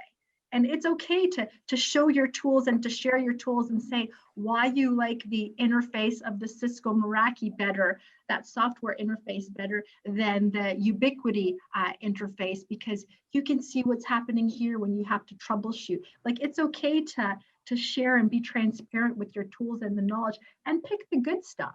Like, you know what, don't get grinded down too much. Does that make sense, or did I talk too long? No. I mean, I think that it reminds me, like about a year or so ago now, I was a guest on an Auvik webinar with Corey Kirkendall, and in fact, that's how I met Corey, who was a guest host on this podcast a few weeks ago. He's been on the cover of our magazine before, but it just reminds me of what he was saying when this issue came up, which was just, he tells his customers right from the get-go, you're hiring me because you believe correctly that I know what needs to be done to make you productive and to keep you safe. And I say, you need a sonic wall fire. I forget what, you know, his brands are, and the brand doesn't matter, but, you know, I'm telling you, as your trusted advisor, you need this variety of a firewall in place. And that doesn't necessarily mean that all of his new customers dump whatever they have and replace it with his recommended standard stack of network gear in 90 days. Sometimes it takes longer than that. But like right out of the gate, he's having that conversation with them. This is what you need to be doing, and we're going to work towards getting you there. And we're not even really going to debate it, because you hired me for a reason. Let me do my job. And it kind of goes to what you're saying, Barb, there is, you know, let's not debate the dollars and cents and whether, you know, if I'm going to come in and do what you need me to do, and believe me, you need me to do this, or you're going to get hacked like, you know, Metro or whatever. This is how it needs to be, and it can take some time, but you keep moving down that road. But I think that MSPs need to realize that the vibe is out there, because businesses realize that they've never invested in their technology, and when they do their assessments, it's really easy to point out that there are multiple vendors, there are multiple devices, there are things that have never been used because it's been MacGyvered together for one or two jobs. It's easy for them to understand that their networks are Frankensteins. And you know what, it's easy when you do these network assessments, and we have all of these tools to showcase the topology and where everything is at. It's easy to say, hey, this is what you got. And they're going to look at the piece of paper and they're just like, yeah, I don't know what that is. I don't know what that is. And just like, okay, do you want to clean this up? Because I can give you a plan. This is what we're going to do. So that's what I urge MSPs to do, because people are changing. They are investing. Like, you know, everything is happening online these days. They are investing in their infrastructures, in their business. They were kind of forced to So they don't like it. Nobody likes spending, but they're doing it. Like, you know what, they're doing it. So double down on your marketing and let the word out that you're smart and that you can do this and you can handle it. It's usually a good thing to let the world know, your customers know that you're smart, because you don't want to market the other direction. That doesn't work very well. We got time for maybe one more question, although, Barb, I have to ask because you brought it up earlier, and I'm just really dying to know because I don't know these things. Your workplace, like workforce stilettos on the ground, do they make a steel toe stiletto? Yeah, Christian Louboutin does. And you know what? Size 9. So if anyone has a foot fetish, just send them my way. It's just That's like, what? Amazing. Are you serious? That's amazing. I love it. Okay. I struggle to wear pants now. Alex, okay, so my last question, and if you can, we've looked at the 2019 report, we've looked at the 2020 report, and Rich, is this available somewhere for people to go read? It is. I'll let Alex tell us where folks should go. But yeah, it is absolutely available. Okay, I'm going to cool. send you guys the link because I don't remember it exactly, but it's like auvik.com/something diversity 2020. Yeah, well, and I'll get you guys the link. Yeah, get us the link and we'll put it on the show page for Perfect. episode 169 here. But my last question to you, Alex, is if you want to make any predictions for 2021, and I'm sure we'll have you on when we get that report next year. What do you think we're going to see? That's a good question. And given the events this year, I don't know if I can make a great prediction. But one thing that we saw when we did this report compared to last year is while the report is predominantly focused on network infrastructure, switch router, firewall, all that kind of stuff, we saw way less PCs online when we did the report. We're used to seeing millions of endpoints in our customers' networks. And that number had like dropped, I wouldn't say by an order of magnitude, by 2 or 3x, because people were working remote. They were no longer, those PCs were no longer on the local LAN, they were on the VPN, but it was just, that was a really interesting trend. And so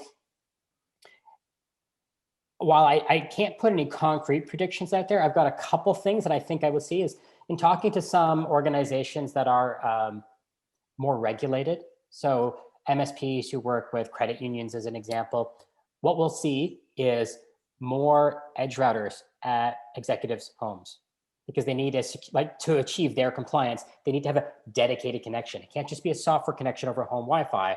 It has to be a dedicated internet connection, a dedicated piece of equipment, a dedicated hardwired connection. So I think we'll see more, small endpoint routers. So what like a Meraki Z1 or something. I think we'll see that. I think we will see a resurgence back into the office, but the office will be different. I think we'll see less growth of the average size of network. That money will be focused more on, I think there'll be actually less refreshing next year, if I had to guess. Because there's going to be money spent on other initiatives, maybe on a new firewall, but really it's about how to enable productivity. I think what we've seen through this is the death of the on-premise server. It's not going to happen tomorrow, but we now know because we're going to be distributed, quote unquote, forever, that those resources need to be made available in the cloud. So I think this only accelerates the transformation to SaaS applications or taking those on-premise applications and then hosting them in your favorite cloud provider, Azure, Amazon, whatever. It's just too complicated to have it on-premise. Like the Office network is really only there to facilitate connectivity between you and the application. So why does it have to be on-premise anymore? Why can't it be in Azure? It solves a lot of problems for you. So Barbara, I'd love your perspective on that. What are you seeing from your customers? Ooh, for 2021, I see lots of future customers and that is because as everyone is changing, they are looking for a bundled solution. Like, you know what? Because within our RMM agents, we have the ability to manage and maintain and secure.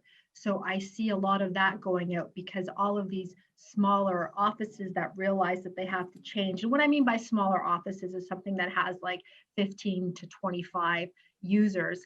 The person that grew them there, they might not be able to do that digital transformation. So they end up calling someone in. And what happens is instead of like spending money on like ESET over here or something over there, or figuring out how they're going to MacGyver together, it's just going to be too much.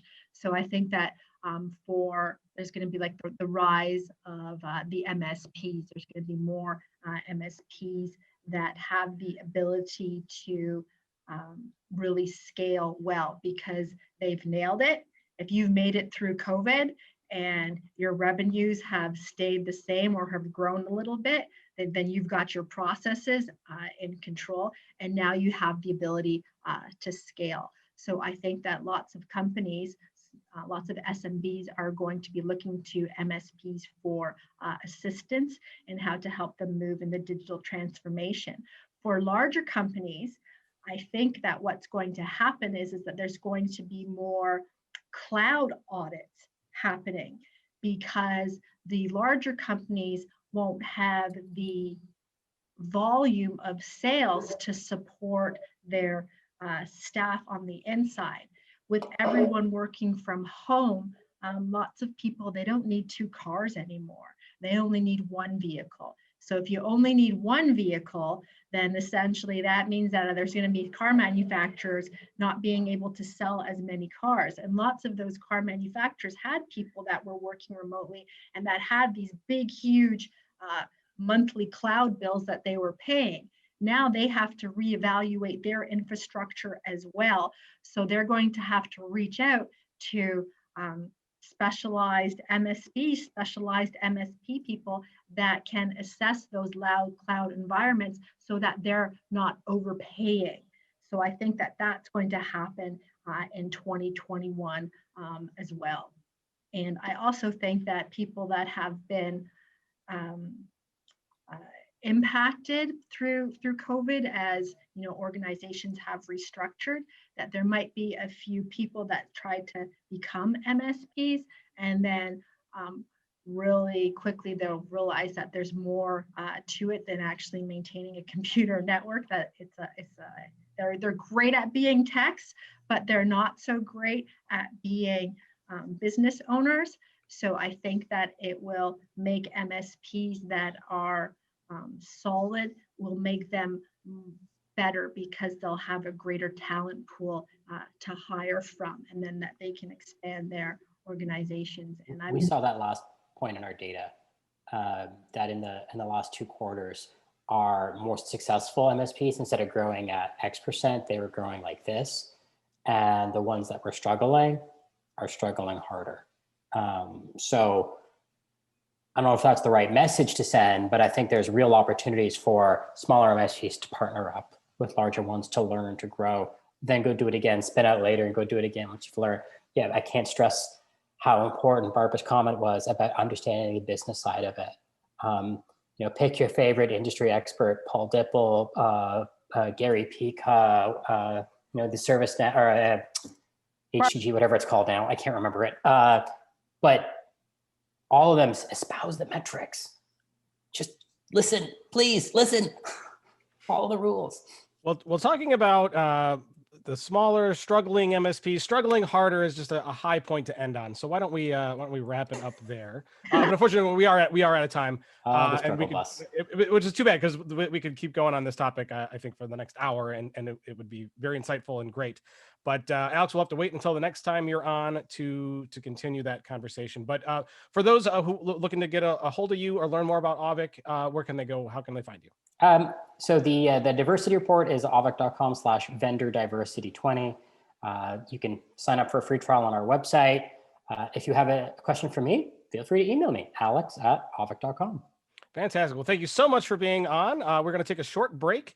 And when we come back, we're going to wrap up the show with our regular end of the show kind of features. For example, Rich will pull out his crystal ball and stare into it and try to predict the future.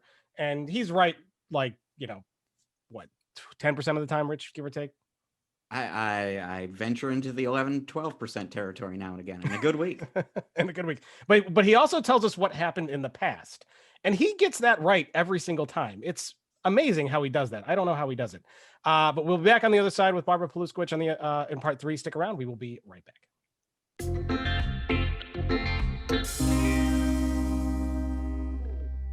And we are back here with part 3. Awesome interview with Alex Hoff. Lots of great information, lots of fun. Rich, any thoughts coming out of that interview? Well, you know, we don't even have time to kind of get into it, but I mean, it was really interesting. Alex, made a point that is on my mind more and more recently, which is just how the entire IT world is really at an accelerated pace now, shifting into the cloud, and the implications of that for on-premises stuff like networking gear, but also servers and I mean every other form of hardware. What that means for MSPs in terms of what it is that the typical MSP is going to spend most of their time managing a year from now, 2 years from now. So yeah, lots of food for thought, actually, just coming out of that conversation specifically about networking. And that's stuff that I'm sure we'll be talking about in future episodes. Absolutely. We didn't even get to start touching on things like software-defined networking and how that's changing the landscape. Right. So we'll have to talk about that next time. Barbara, any takeaways or highlights that you want to mention? I really enjoyed the Alex Hoff interview. I think that he summed it up good, that it was a great yin and yang type of perspective, because he had a very interesting vendor perspective, and the MSP perspective was something really much, I think, that was brought to light to kind of share with everyone. So I think it was a great one. Indeed it was. And of course, we'll probably see him again next year when their 2021 report comes out. So awesome stuff. And thanks again to Alex for being on. So Barbara, normally at the end of the show, we do like a museum pick and a tech pick where I talk about something old. And I have a museum pick. I showed it to you kind of during the break there, but it's not a good one. But we haven't done a good 5 question segment in a while, Rich. So I really, really want to play 5 questions with Barbara because I think it would be a lot of fun, and we'll get to learn a little bit more about her. So Barbara, 5 questions is a segment that we do regularly here on ChannelPro Weekly, where Rich and I come up with 5 questions off the top of our head to ask you. Generally, they are not business or work related. Generally, they are sometimes crazy, off the wall questions. Nothing, no gotchas, nothing to like embarrass you or anything like that, but just to have a little fun and get to know you better. Are you ready? You know what? Thank you for the heads up on this. I went to my shelf and I got a magic 8-ball. So in the event I can't think of something quick to say, I'll just consult this. Perfect. All right. We will see what the 8-ball has to say. Rich, question number 1 to you.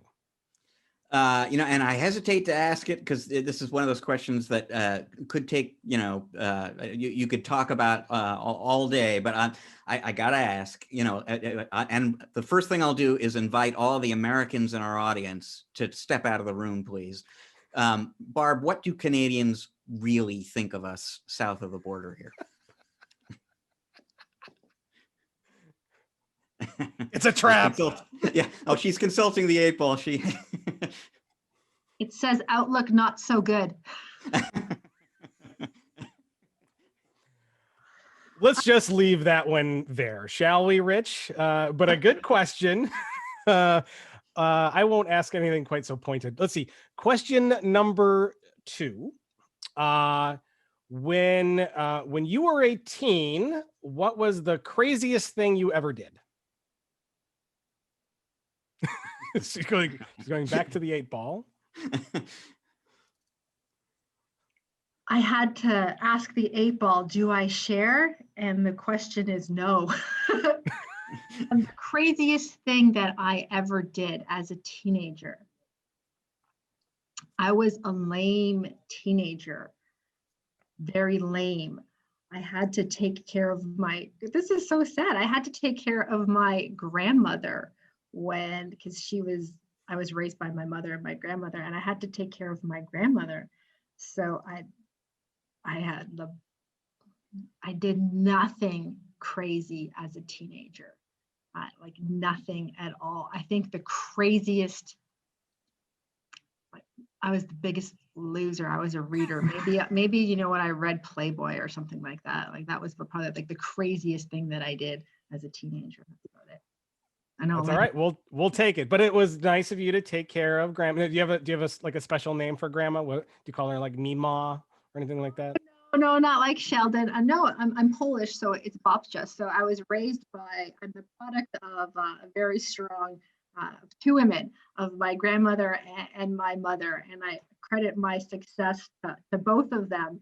And my mom worked and my grandmother stayed home, but then if anyone is taking care of parents right now, they'll know that that's a job in itself. So taking them to doctor's appointments, dealing with like medications and all that stuff. So while everybody, when they were teenagers, when they were out and about and having a good time, I wasn't. I was taking care of my grandmother. Like, my responsibilities were totally different. I didn't flower until university. Well, that sets me up for maybe my next question. Rich, question number 3 to you. What is your favorite indulgence? Like, if you come into a little money, you decide you can treat yourself to a little something. Like, what's the thing that the fun thing that you will spend that little extra money on? Shoes. Steel-toed or otherwise? Stilettos. I love my shoes. I love shoes. Nothing wrong with that. All right. Question number 4. If you were stranded on a desert island and could only have one album from a musician to play for the rest of your life, what album do you choose?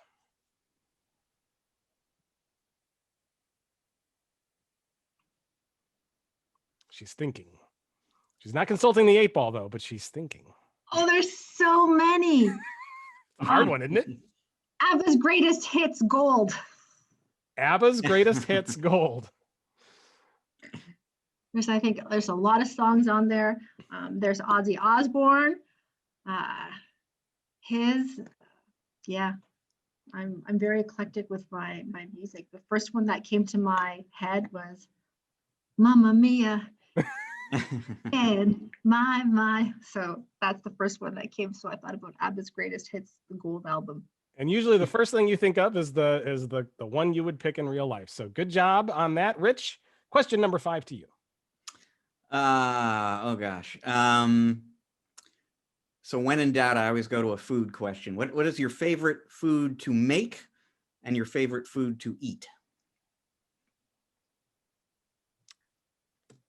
Favorite food to make and favorite. You know what? I can make a mean steak. You know what? So there's that. And my favorite food to eat is anything that I make. So it would have to be the steak. All right. Same answer. All beef for Barbara. All right. Well, good stuff. What does it have to be? It doesn't have to be beef. It could be what kind of steak?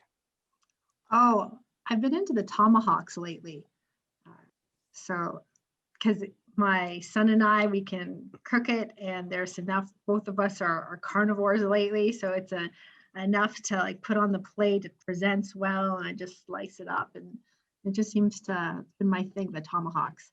But when I go out and eat, it's usually the filet mignon, because it's the smallest piece of meat on the menu, because I feel absolutely horrible when I order this big, huge steak and I only eat half of it.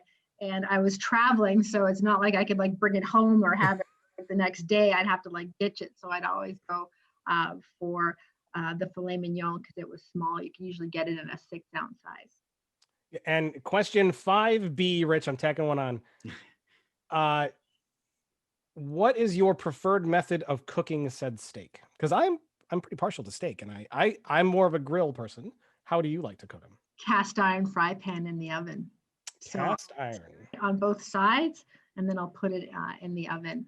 So I usually do 2, depending how thick it is, I'll do 2 on one side, 2 on the other, and then I'll put it in the oven at 500 for like 2 minutes. And then it just comes out a perfect medium rare.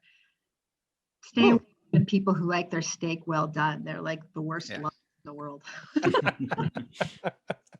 Very good stuff. Well, thanks for playing 5 questions. We learned some interesting things.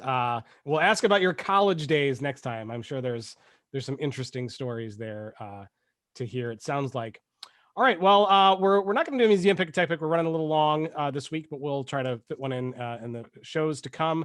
Rich, we do have a special being planned. Why don't you tell people about that? Yes, indeed. So, we are coming up on the end of the year and vacation time and stuff like that, but we don't want to leave our loyal listeners in the dark for several weeks while you and I are taking a break or whatever. So, we will have a holiday show for you. It will actually, our episodes typically go out on a Friday, and it just so happens Christmas and New Year's Day are both Fridays coming up here. So on Friday, January 1st, New Year's Day, we will have a holiday episode for you. And in fact, we can make a little, do a little work on this right here and now, because we are inviting all of our co-hosts from the year that was to come back on the show. And we're it's a lot of people, so we're kind of divvying it up into different segments, but we're bringing everybody back for a sort of a big kind of Zoom party. And I won't get into the specifics of like different topics and things that we're going to be talking about, where we're going to bring all of our co-hosts back to come together for a holiday show, look at the year behind us, the year that's coming up, share some museum picks from the private collections of co-hosts. Barb, please, and we can do this offline, but I hope you can make it to that as well. And we would love to have you join in that too. Thank you. I'd be happy to attend. I love a good virtual party.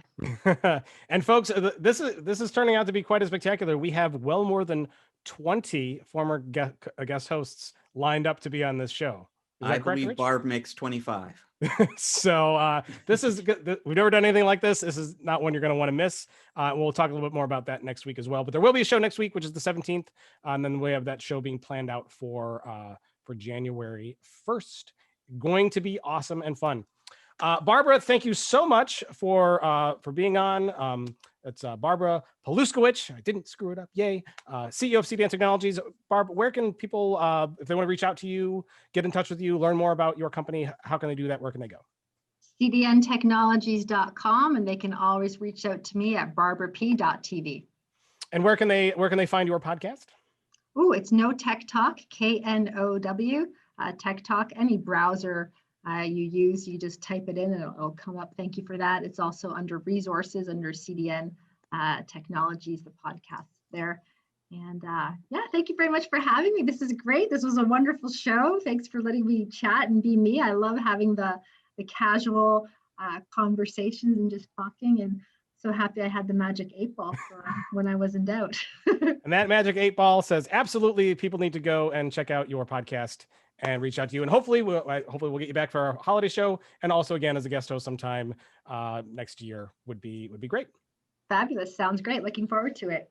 All right. Well, ChannelPro Weekly is the name of the podcast. You should subscribe to ours as well if you haven't yet. We're in Apple Podcasts, Google Podcasts, Stitcher. Rich, I haven't seen if Audible brought us in yet. I'll look and see. I haven't heard anything back yet, but it might take some time for that. But pretty much anywhere you go for podcasts, you'll find us, and subscribe if you want to. That way new episodes will just magically appear on your phone or tablet or whatever you use to listen to while you're out and about. Bring us with you anywhere you go. If you do like watching, we're on YouTube. Subscribe to us there. Hit the red subscribe button and then the little bell so you get notifications as well. And ChannelProNetwork.com is the website.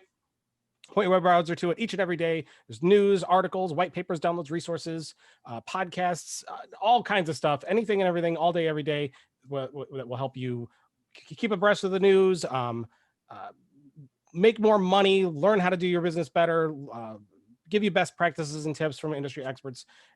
Definitely go there each and every day. Don't want to miss that. We're on the socials. We're at ChannelPro Network on Facebook and LinkedIn. We're at ChannelPro SMB on Twitter. Barbara, are you on the socials as well? Yes, we're on Facebook, LinkedIn, Twitter. I think we got Instagram going on too. We have a whole digital marketing division that's like working up and like shuffling things around all the time. So thank you for mentioning that. You're welcome. And we don't want their efforts to go to waste. So folks, go and find all of those and see what her team is doing there on the socials. You don't want to miss it. And with that, Rich, you're on the Twitter, right? You have one of those. At Rich Free.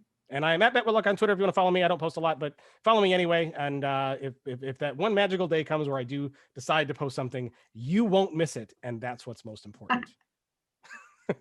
All right. With that, thanks again to Barbara Paluszkiewicz from CDN Technologies and our guest, Alex Hoff. And we'll be back next week, episode 170 next week. Rich, who's on?